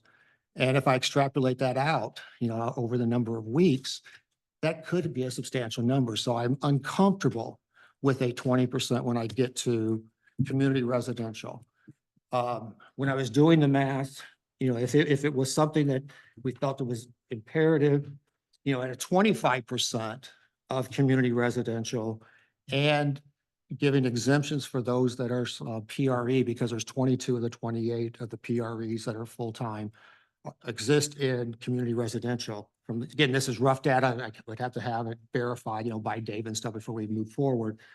But if we took that into consideration and you had a 25%, we'd still have a reduction that would be necessary, but it would come down to where you're talking about a 9% reduction over the next number of years. Some might say that that's really not a substantial number, but that's still 13 licenses out of the 115 that are in existence, which could take a time period, but it at least kind of establishes that there is a difference between that zone and the other residential zones, which have totally different characteristics than what we see. And then lastly, the reason why I also look at community residential slightly different is I look at all the zones that are right around downtown, and that are in the commercial areas. And right now, many of them have 70 or 80% concentrations, but we say, oh, but they're in commercial, so therefore they don't count. But the fact that I can be right across the street, and if I was on one side of the street, I'd be in a commercial zone and have unlimited number of STRs available, or I go to the other side of the street, I'm in community residential and I'm limited at 20%. Even at 25, I think that's going to continue to be an issue, but I have to look at that community residential as it wraps around downtown differently.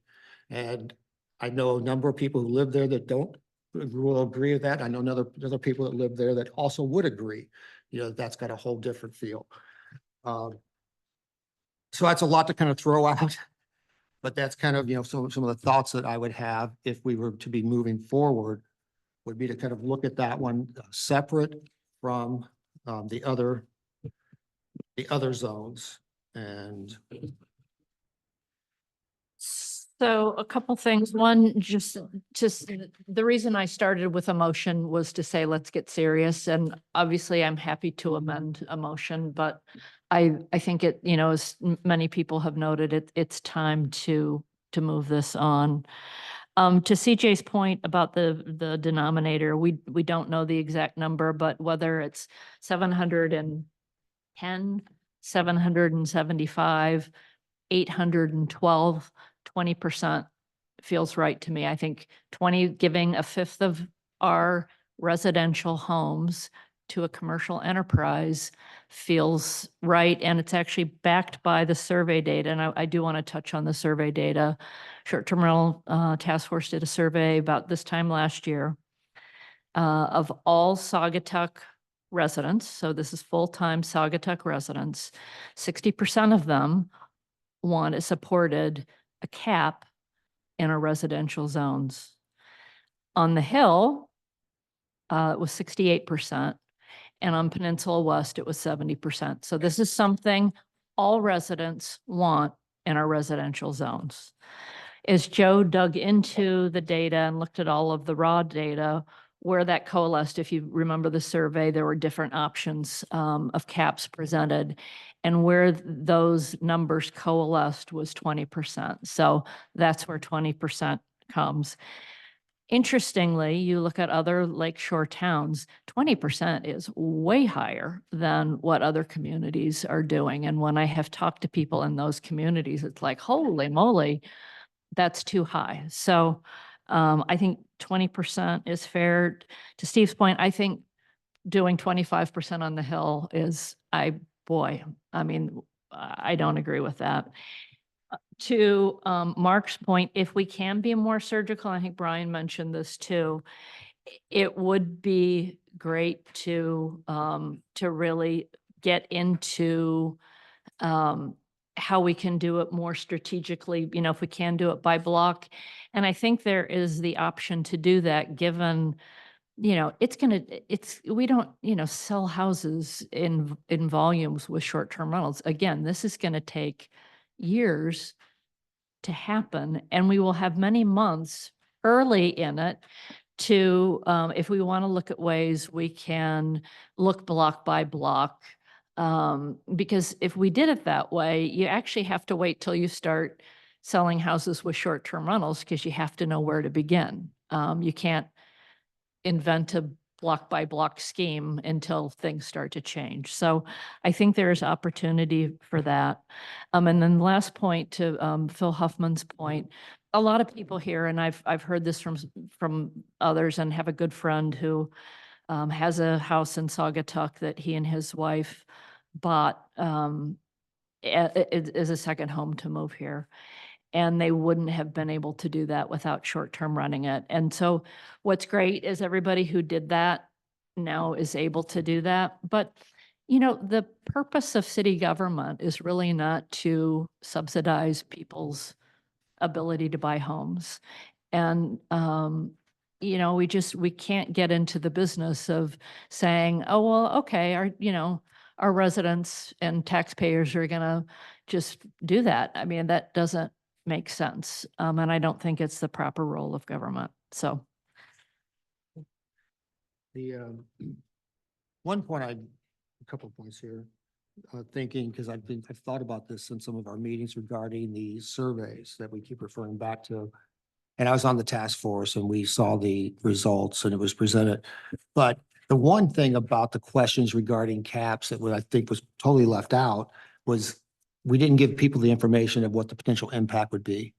You know, when somebody's voting, they say, well, would you like to have caps? And they say, yes. It'd be like saying, well, do you want to have your property taxes lowered? Of course, you're going to say yes. But then if you say, well, if we lower your property taxes, we can't fix your streets, we can't fund the schools, we can't do, you know, if you give them all the details as to, you know, what the impact is, it may change the way that they view it or the way that they vote. So there's pluses and minuses in looking at the survey because so again, I think the majority of people have said they'd like to have more of a neighborhood feel. And I kind of got the sense that that's where we thought we were, you know, as a commission. But again, it kind of goes back to, you know, if you are imposing it, what is the number? And I'm not convinced that, you know, a 20%, you know, across the board, you know, is definitely the numbers. I can't base it on a survey, you know, at this point. And I can't support it without, that's too dramatic. A 40% reduction in a zone to me is too dramatic to support without knowing what the potential impact is long-term of that type of reduction. And then I want to get back to you just referenced. Too much. So I really feel like there's some cherry picking of the data. The survey that was going back even further. In the beginning, when the STR got started, we talked about ensuring that all the stakeholders were included. That's why it included some non-residents and wanted to get some of the business opportunity. And if you look at the survey for all of them, it doesn't necessarily suggest that there's the task force itself did not support as a group. So all data and all the information that the real strategically picking, you said all, and it wasn't even all. All means everyone. That's not the percentages. Well, so for the survey for the support for caps, the people who answered the survey who's indicated that they are a resident of Saugatuck, those people, so Saugatuck residents. But when we set the task force up, we wanted to include all shareholders. Right. We as this group. Yeah. We did, but right. Cherry pick out of that, just the residents on the stats you look at. Well, yeah, The survey went to everybody in the city.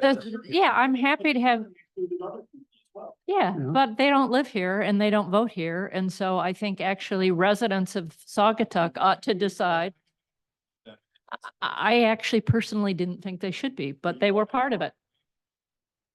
I did, but, and to hear what others, I mean, yeah, okay. I mean,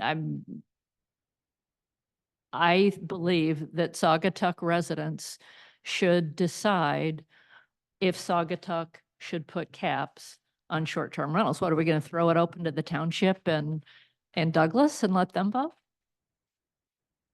I mean, I think that would be crazy, but, I mean, I do think that would be The crazy. survey only went to households in the city of, But we had a number of people who, I mean, it was, you know, on Facebook and our e-blast. So we had a lot of survey respondents who lived in Douglas or Saugatuck Township. Yeah, yeah, absolutely. So we had a number of people, but I do believe that when it comes to making decisions as a Saugatuck City Planning Commissioner or as a Saugatuck City Council member, that I should be listening to the people who live and vote in Saugatuck. So.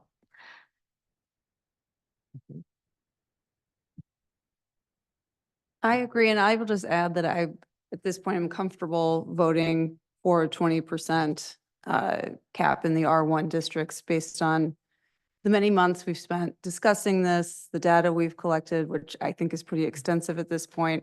I think we could spend the rest of our natural lives collecting data if we wanted to. Certainly, that's always something we could do, but I just think at some point, and we just have to call the vote, recommend something to city council. Obviously, it's their prerogative to adopt it, not adopt it, or adopt some different variant of it, of what we recommend. Mr. Chair, I called the question. I believe everybody's had ample opportunity to state their views, and I would also ask that the motion be reread before we vote. Are we including homeowner exemptions or not? Yes, if I can find it. Make a motion that the Planning Commission recommend to Saugatuck City Council the adoption of a 20% cap on short-term rental licenses in each R1 residential district, calculated based on the number of dwelling units currently in that district, with the provision to grandfather all existing short-term rental licenses until the property is sold or otherwise changes ownership.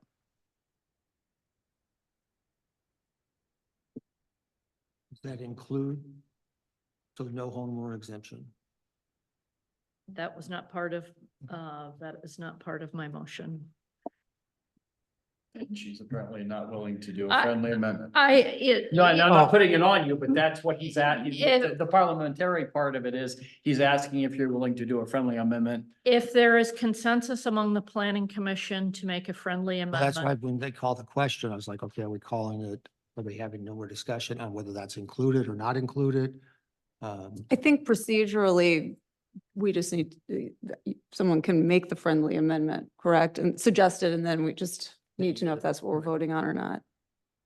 Well, if you make the, Jacob, correct me if I'm wrong, if there's a friendly amendment suggested, we would vote as to whether or not you would want to include that or you just automatically include it. I believe it's up to the person who made the motion whether to. include the friendly amendment. Yeah, agreed. Rather than a separate vote on it. can I procedurally get a hand wave from those who would like to include a friendly amendment? I mean, I kinda think wanna- it's a reasonable, I can't just stick my hand up, I gotta talk. I mean, I think it's a reasonable.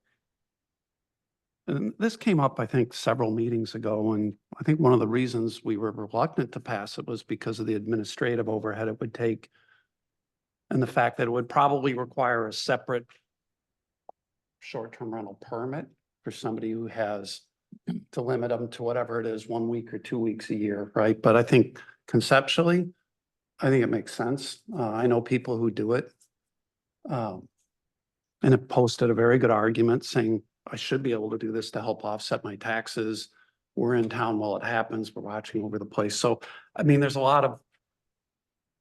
Well, I think- know what the data is on that, how many of those existed? Well, I think right now, like what I've been able to find was 28. The one thing that I would say that if we were going to give the exemptions, this would have to be written in if things were moving forward, is there would have to be, some verification of, to have 100% PER, you need to have a driver's license with that address. If you vote, you need to be a voter, at that address. And if it is a second home for someone, I'd like to have, I'd like to encourage that they would have to show their property taxes where their other home is to verify that they're not doing PERs in both places, because it's not legal, but I also, in uncovering this, found a couple of people that I know are taking PERs in 2 different states. And so therefore, which is something that has been kind of, highlighted and turned over to our assessor, but, so those type of things would have to be in place, if we were to grant it, to verify that they are truly, residents here. And specifically, you're suggesting 2 weeks per year? I didn't make it, I was just using that as an example that if somebody, was renting or lived here full time, and had 100%, then chances are they're not an LLC. Well, I know they're not an LLC. They're not a partnership, and they're probably not operating it as, a business where it's being rented 13 or 14 weeks a year. Otherwise, they wouldn't be able, in most circumstances to have, the full PRE. There are exceptions because, I could say, hey, I want to make this my primary and change my driver's license here because I get more tax savings by doing that than where I currently live. So that can, factor in, but I think I think the challenge with that is, I'm all for, 2 or 3 weeks a year. Cool. But then what about the license? Our licenses are $500 a year. So you're not going to really recoup a whole lot, but I'm fine with that. I would really, though, want it to be full-time residents who are doing that Agreed. versus part-time residents. Absolutely. It has to be 100% PER. Okay. Again, this is why the motion's premature. We have so many discussions going on, talking about it, making a motion. David started off by asking for some questions for us to clarify, and we went right into it. For both. I'll make a friendly amendment to my motion. So it will now read, I move that the Planning Commission recommends Saugatuck City Council the adoption of a 20% cap on short-term rental licenses in each R1 residential district calculated based on the number of dwelling units currently in that district, with the provision to grandfather all existing short-term rental licenses until the property is sold or otherwise changes ownership, and a provision for full-time full-time residents with a personal PER, PRE, to be allowed to short-term rent their home for up to 3 weeks per year. Did you get that, Sarah? Does this need to be reseconded? I think It does need to be reseconded. Yeah. I'll second the motion. I don't need to be doing the city attorney's job. I appreciate the help, Mark. You yell at me if I were doing something. I sit next to one. I appreciate it very much. Tried to read all the different Roberts, but there's still just too much out there. Mr. Chair, Yes.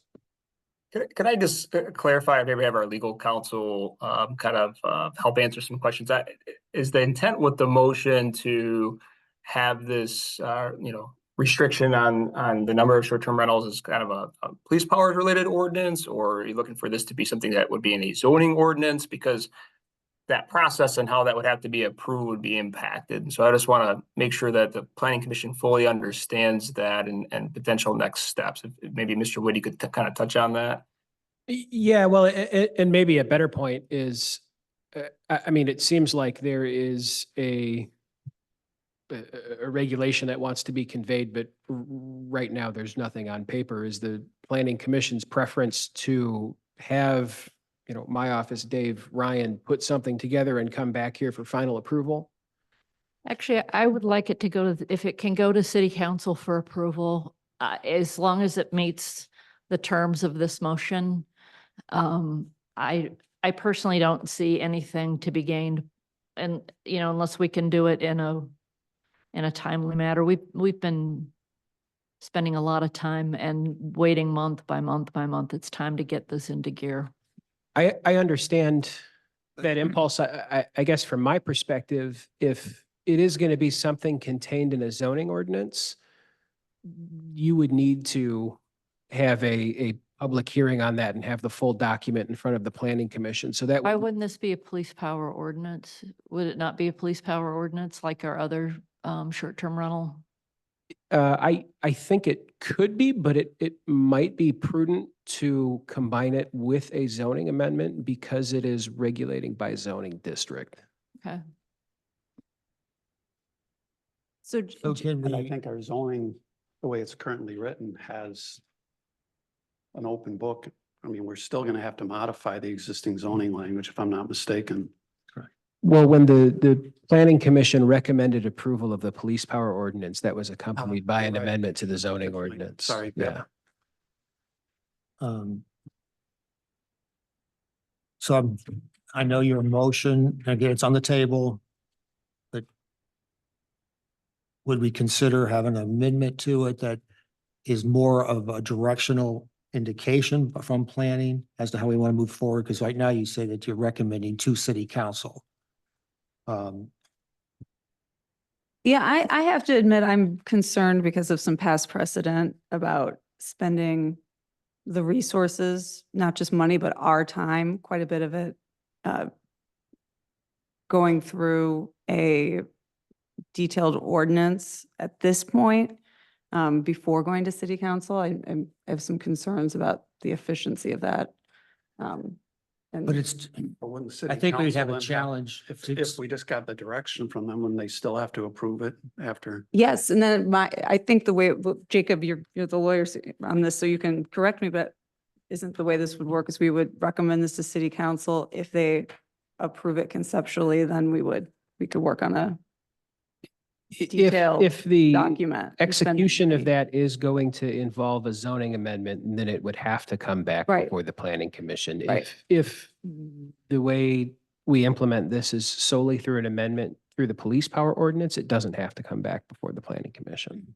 so if the motion was to move forward, it would just be the generic language of it going to city council. City council would then vote, if the city council votes to approve the recommendation via zoning, their recommendation, they would send it back to planning. Yeah, that's correct. And frankly, I might want to have a discussion with Dave Jurassic and maybe Ryan about the best way to implement something by zoning district. Because I think through the, and I know it's difficult because obviously we don't follow all exactly the Roberts rules here. It would be very challenging to move forward without taking a lot of additional time for David and for Ryan and others to kind of like drill down to get the specific number of parcels we'll have that data in a few weeks. To be able to draft it with more specific numbers and with the cost of doing it. I think what Ann was saying is the cost and time for us to move forward is something that we would be more than willing to do if we believe that it is going to be directed by council. It all has to happen anyways, because it would enforce that or all that work has to be done. Right, but we don't need to know the number of dwelling units to pass a cap based on the number of dwelling units. Read it when it's- CJ, so But I think it's, All right. we would have to. Excuse me, Mr. Chair. This is getting kind of personal among some members on the commission, and I would ask that just stop. I understand people have strong opinions. But gosh, it's just, it's just an issue. Town is not gonna fall apart or thrive on what we decide in this very moment. So if we could keep some civility and keep some friendship and keep some niceness going on, I think that would serve all of us better. And that's just my 2 cents worth. I once again, I think we've got a friendly amendment. I think people kind of have staked out where they are. I mean, technically, I've already called the question, Correct, but I can we agree. just have a vote? Again, would anybody be opposed before we vote to actually hear if David has anything he wants to add? I'm not opposed. Yes. go ahead, David. Chair. David, you've heard some of the comments. Do you have thoughts that you would like to add in as to what our next steps would be based upon if whether this is approved or not approved? So the next steps concerning additional data and what type of ordinances and whether or not zoning needs to be affected as well. Correct. You would be able to have the data if it was moving forward to be able to present it with the data at council. Yeah, and I've already sent Ryan just kind of a summary of the available permits with 20%. And that was based on some of the data from the short-term rental task force report, which is, obviously a little bit old, but I think if we can get that and update that, we can get, all the available, the max number per district, as well as, how many, if we're over or under on those numbers. So, I mean, I agree that you can make the motion without that information, just knowing what you know, but we can also pull that data if you need that. And then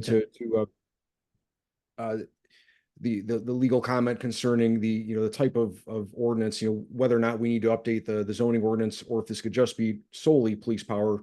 I agree. I think that we should discuss that, but that could be a direction after a recommendation to the city council.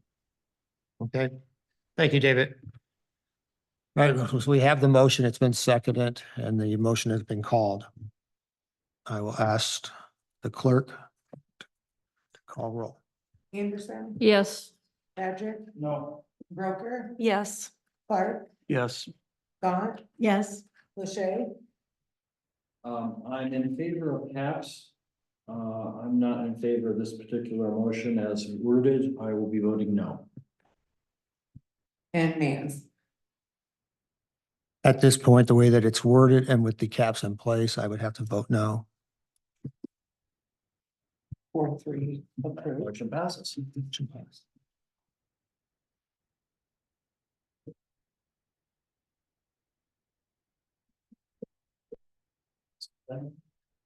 Yeah, exactly. It's just like, okay, everybody take a breath. And, all right, David and Jake, I'm sure you guys have questions, but you can draft something up for council's recommendation. I'm sorry, what'd you say? We'll talk with Ryan as to whether it's you or David that's drafting something up for it. Yeah, we'll coordinate that. Timing on that. All right, moving on to the next item was communications. There was two communications. One was included in the packet from Craig Baldwin, and one was handed out recently in an email from Lisa Morgan. So I just want to kind of note on each of those, them being in favor of doing something regarding caps. This moves us to reports of officers and committees. I didn't have anything in the packet. I don't know, Ryan, you're on the line. Do you have anything that you would like to add in at this point before we move back to public comments?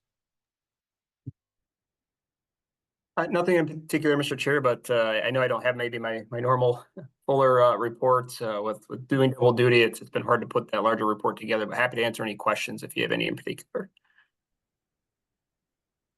Any questions for Ryan regarding reports or committees? I think we should note for the record that we have Ryan as our city manager for the first time at this meeting, so. Yay, city manager and zoning. There we go. Thank you.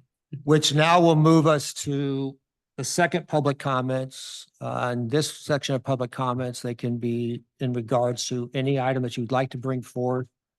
Again, if you're in the room, you would come up and give us your name and address and limit your comments to 3 minutes. And if you're online, just hit your hand raise so we'd be able to see who is online that would like to speak. Sherry Chidaldi, North Street in Saugatuck.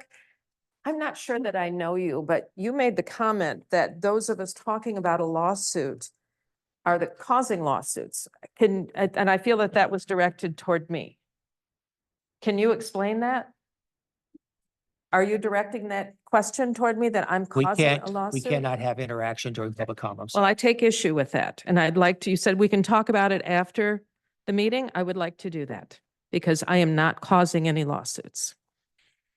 One interesting thing I'd like to note is those who spoke in favor of short-term rentals and maybe not limiting as much as you have.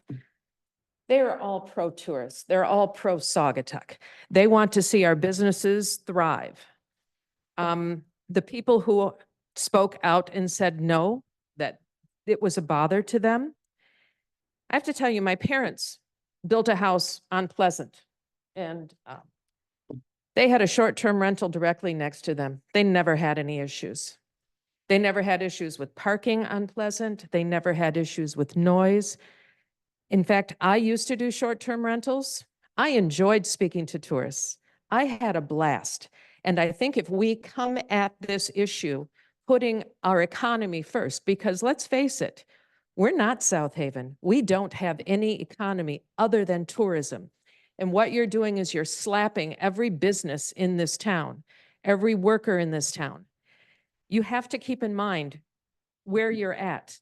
And I appreciate that people want a quiet lifestyle. Maybe you shouldn't, I don't know, maybe you shouldn't live downtown Saugatuck. I don't know. Saugatuck has always been a tourist community. If you make the changes, the town will change. Why do you think we have great restaurants? Because we have lots of people coming here who can rent short-term rentals, who can afford it and demand good restaurants. I don't know if you've been to Holland and gone and had a meal. It's nothing compared to most of our restaurants here. And we're putting those restaurants and those people in danger. There's a lot of personal agendas here. I heard someone mention that, and that's absolutely correct. And you can tell where everyone falls, and they're not listening to the other side. We should be listening to the other side and not choking people. And that's what you're going to do. There are a lot of families who would like to live here, who can't afford to, who do rent out their homes. You're choking them. The person who mentioned that people who can afford to live here want to live here. That's such an elitist comment, and I'm ashamed to live in a town that feels that way. Thank you. Anyone else? Anyone online? Oh, we have one in the room. Mark Kimball, 550 Spear. I would just counter that argument and say thank you. That I think allowing 20% short-term rentals is a very good compromise. We're not shutting everyone out. And maybe if we limit it to 20%, maybe the residents can go to the restaurants. Personally, in the summer, we very seldom go to the restaurants downtown because they're too crowded. Maybe if we had more residents, we could have residents going to restaurants year round, and it wouldn't just be tourist season that we have restaurants. So there's two sides to every coin. And the other thing, totally unrelated, there's a house being constructed on the corner of Holland and Francis. And they have blocked, and we were told that they were allowed to do this. But Holland is a very busy street. And if you want to walk, you've given them permission to block that sidewalk. And there's no place to walk without going out in the street and putting your life in danger. That I think pedestrians need to be taken into account when you're allowing for construction and blocking sidewalks. That, you know, they had two sides. I think one would have been sufficient for construction purposes. Most lots don't have two sides. I think, you know, you need to consider those types of things when you're allowing them to block sidewalks. Thank you. Thank you. Thanks. Anyone else?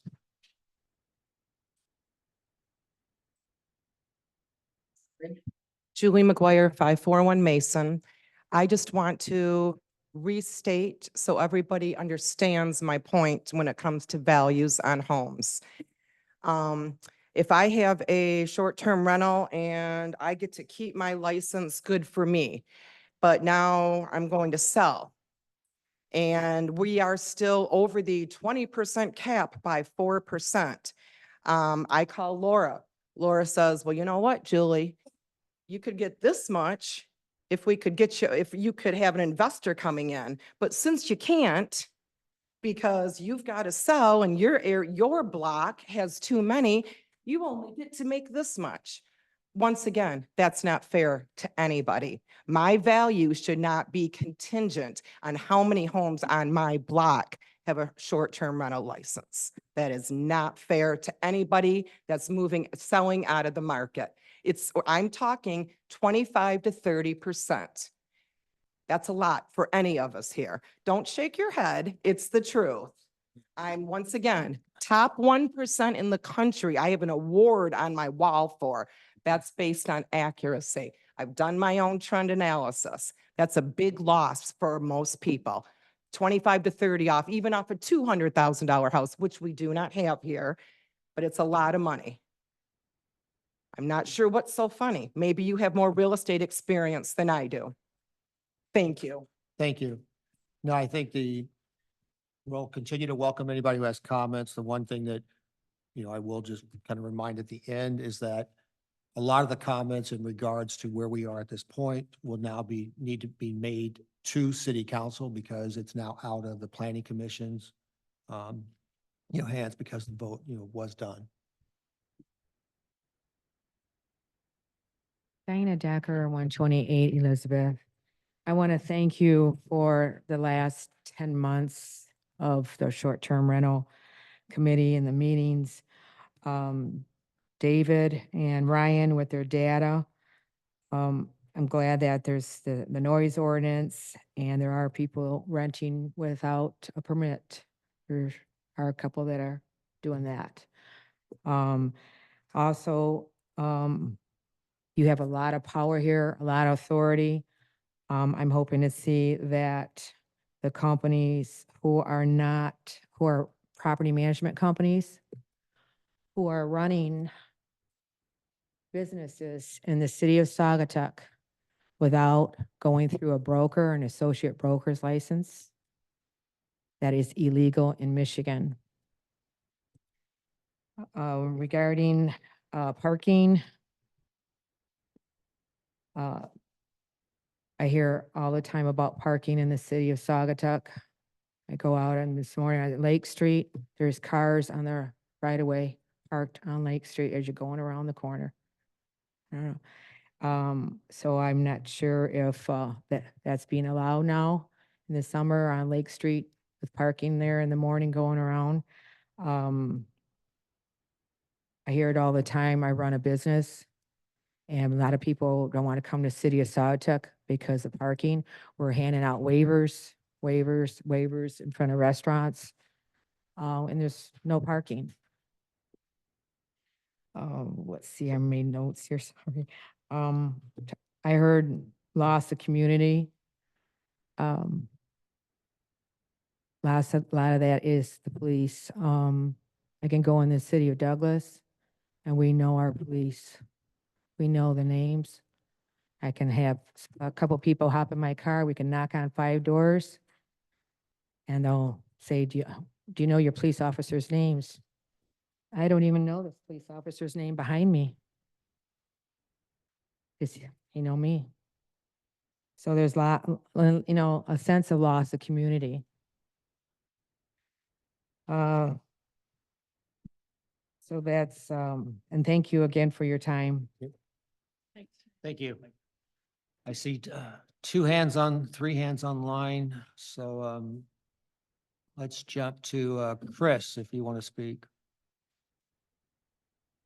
Hello, can you hear me? Yes, we can, please. Great. I live at 569 Wyrick in Saugatuck. 4 out of the 11 houses here are short-term rentals. And one of them is full rental, full-time rental, which makes it a business. I bought this property and we built a home here for our retirement years. We wanted to live in a residential community and it's turning out to be less than that. We thought we would end our lives here, but that's being questionable because it's not a residential community anymore. We didn't buy this property to win a property value lottery. We bought this property because I like the community, the people, and that's slowly dissolving. That's my statement about that. I wish to thank you guys for the struggle that you're going through right now. You're going to get hit from all sides, and I love you for that. So have a great night. Thank you so much for your work. Thanks, Chris. Thanks for the brevity too. Ethan? Hello, yeah, Ethan Barty, Lake Street, Saugatuck, Quaint Cottages. I just wanted to, thank you for all your hard work again. Just reiterate what Diana said as well. We have the rules in place. The 800 number, like I said earlier, all those things are good things to have in place. But the other thing is property managers that know what they're doing and are licensed.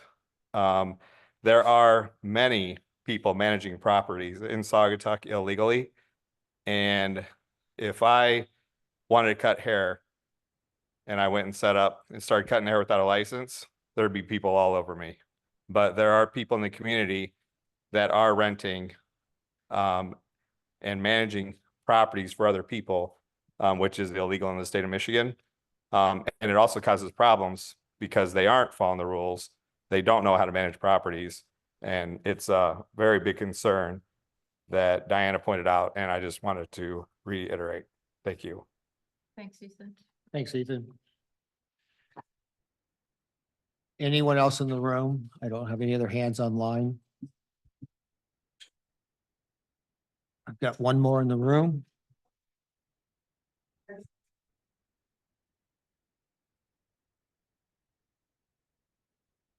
Mark Plungle, 747 Water. I'm just trying to keep Steve here till it's dark. Very good. Almost there. I just have a question, and I know this is in the dialogue, but a lot of huge numbers were thrown out today of the number of percentage of rentals. And we don't know what a denominator is, and that's challengeable what it is. Is there any way I can get the data to see what this is? I mean, we still don't have the data, and we're throwing out huge numbers of percentages, and we're trying to pick a percentage that you say you want to cap on. And I'm trying to figure out how can even the public make comment when that data is still not available? Thank you. Appreciate it. Anyone else? Then we will close the second public comment and we'll move to commissioner comments. I will bounce from side to side. CJ, I'll start with you. Just a couple comments. I was looking, and Ryan, I didn't know you were gonna be here, but it's not anything you need right today, but I just wanna know that with the 12 recommendations of the police powers, is there some sort of tracking, we have a baseline of what against that? There have been some comments about parking and different things, some people mentioned it. But do we have baseline before those rules were enforced or put in place, and how we're doing with enforcement? There was the question about the noises, noise complaints and what those types of comments. So I'm just looking to make sure that we're getting a good baseline before those ordinances, and that we have a 3-month, 6-month annual update so that we can understand how those things result. Right, so that would be my comment. If we go forward, then we have some feedback, some data to how those things work. Okay. Bounce over here, Bobby. Yes, I'm going to change the subject entirely. Yeah. So I had the good fortune to be working, spending a lot of time lately with Helen Baldwin, who chairs Parks and Recreation and Public Works. I became aware of the plan that they do every 5 years. It's Build a Plan, Grow Our Future, and it's actually part of the Tri-Community Plan. And it's updated every 5 years, and that reminded me that our Tri-Community Plan is supposed to be updated in 2026, I think. Correct. And so trying to figure out, considering the role that planning plays in terms of the Tri-Community Plan, when we're going to get started, because it takes quite a while to do that. And when I was looking at this package, and I would, if you're at all interested in Parks and Recreation, and I would really suggest that you all try to get a copy of this or go online and read it. Is it online available? It is online available. It is on the city. Yeah, Thank you. it is. They acknowledge the team of people from the Tri-Community who worked on this particular plan. And that would be something that I assume that the city would want to take into account when we're putting together who's going to lead and work on the update for our Tri-Community Plan. This is where I came across numbers that I don't know that they're particularly apropos. I think they are to our work, but maybe not the specific subject we addressed tonight. But within this report, so they look at Census Bureau data from 1990 through 2020. And I just pulled the 2010 to 2020 numbers because I found them striking. The city, as I mentioned earlier, is the only one to have shown a decline in population during that time period. Our population declined between 2000 and 2020, 18.7%. While Douglas grew 13.5% and the township grew, and I'm not surprised by this number, the township did grow 45%, but they have room to grow too. As a side note to that, in 2020, 30% of our housing units here were renter occupied, as opposed to Douglas at 21% and the township at 8.3%. I'm not sure how all of that relates to everything, but we do have some data. And I also think that that's important data to understand, not only in terms of future planning, but also in terms of the work that we're doing here. So that's my first comment. My second comment is that I went to the workshop yesterday and became aware that there was a lot of discussion around branding in terms of the city.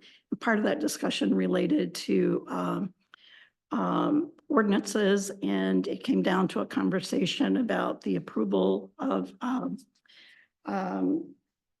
the surface at Wicks Park Inn that would allow them to do outdoor dining.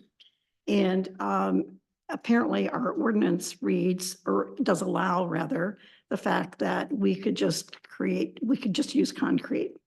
And in today's world, relative to runoff, et cetera, concrete is not the most friendly material to be considering. And if we are indeed placing the environment as part of our priorities and part of our brand image, which I believe we are, considering all of the work that we've also been doing relative to like the riverfront, I think that we really need to take a look at ordinances relative to those particular issues and brand building. So those are my comments.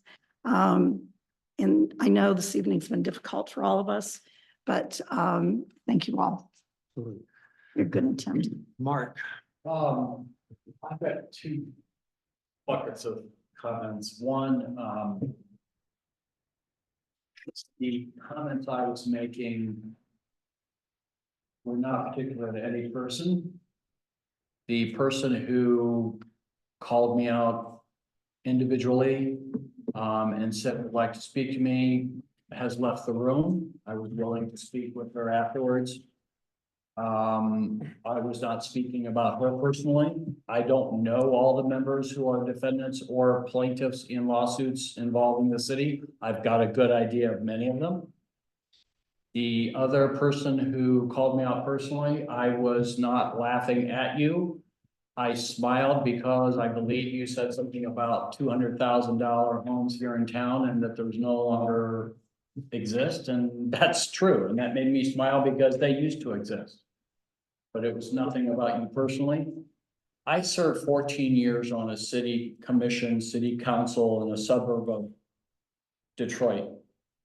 And I never, ever witnessed the personal attacks, personal effrontery that is happening in this town against every single commission and the council. And it's disgusting. You want to talk about being dismayed? I'm beyond dismayed. I am disgusted at that. We are all volunteers, every one of these commissions, and people go to any of our commissions and harangue people. It's just uncivil. It's uncommunity oriented. And I don't know how it's going to stop, and I don't know if it will stop, but it should. And the other bucket, the reason I voted no is because, in my opinion, if we are going to do it by residential zones, it should include all the residential zones. And if it is going, and I don't believe it should have exemptions. If it's good for the goose, it's good for the gander. With that said, I am generally in favor of some type of cap that could be fashioned for the short-term rentals in our city. I think will benefit our city.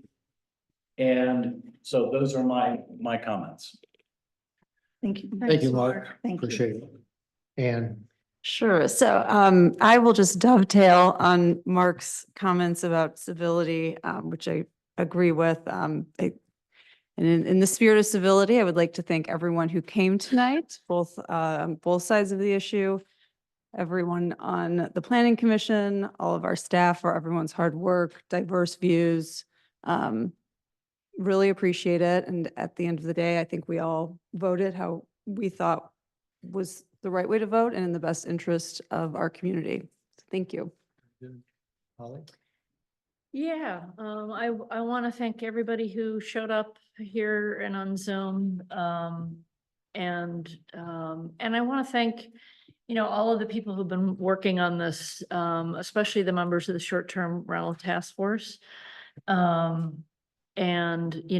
This group, city council, it's been a big issue. It's really been a big issue for close to 2 years.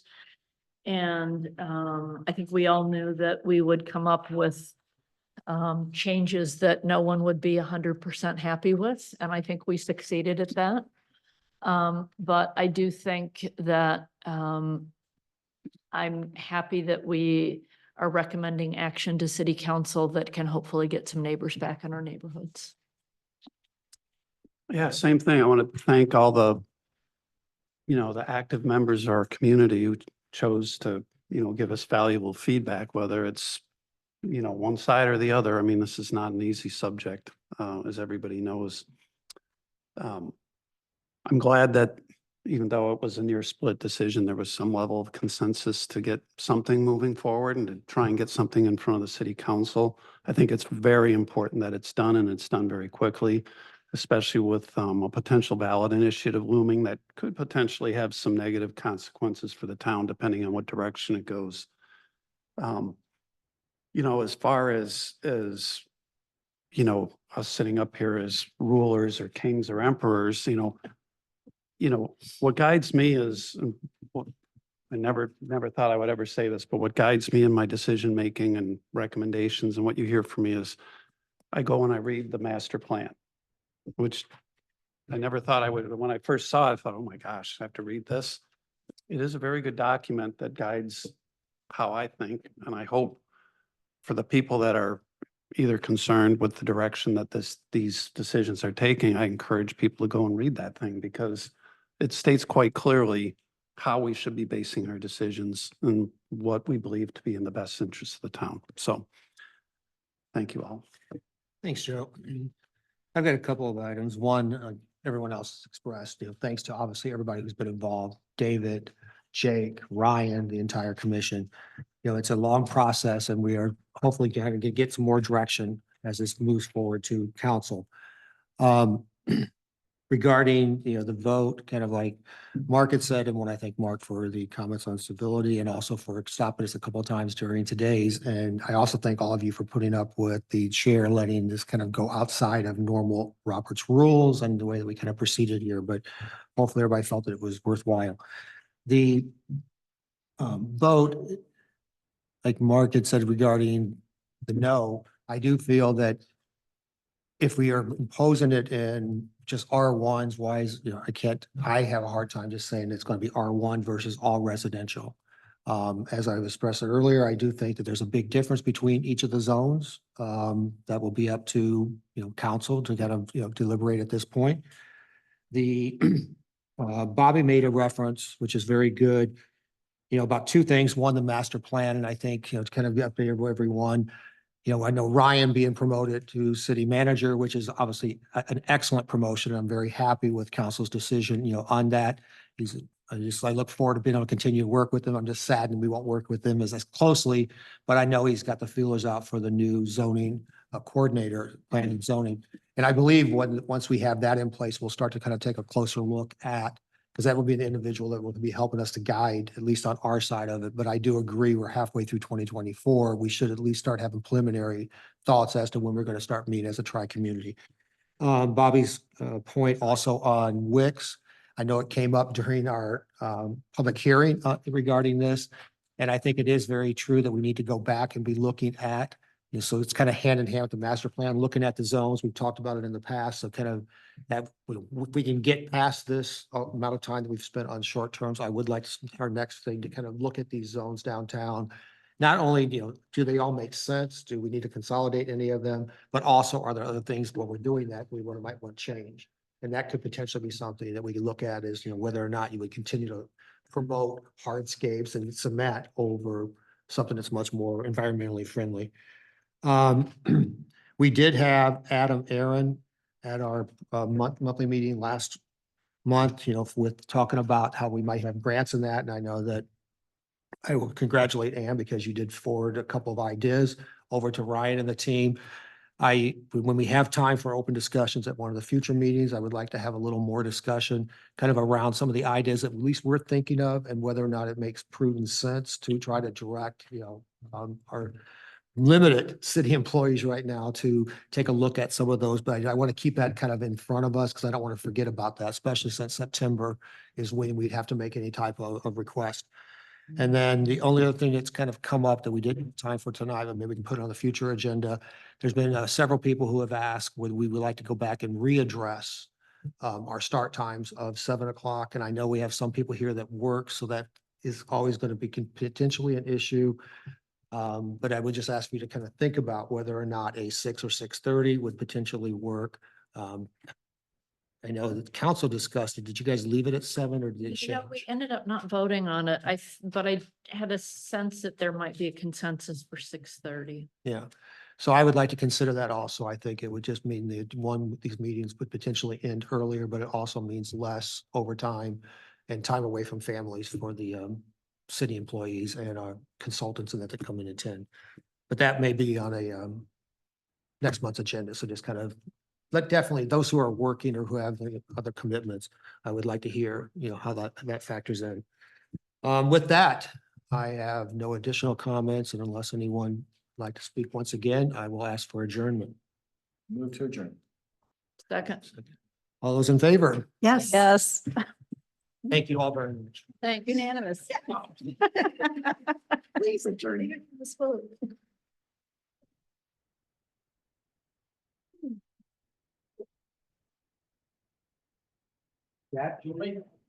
Oh, that's my hair type. Thank you. No, thank you very much. I think there's. What I said was. I have to give you. For making it to the other meeting. No, definitely. Yeah.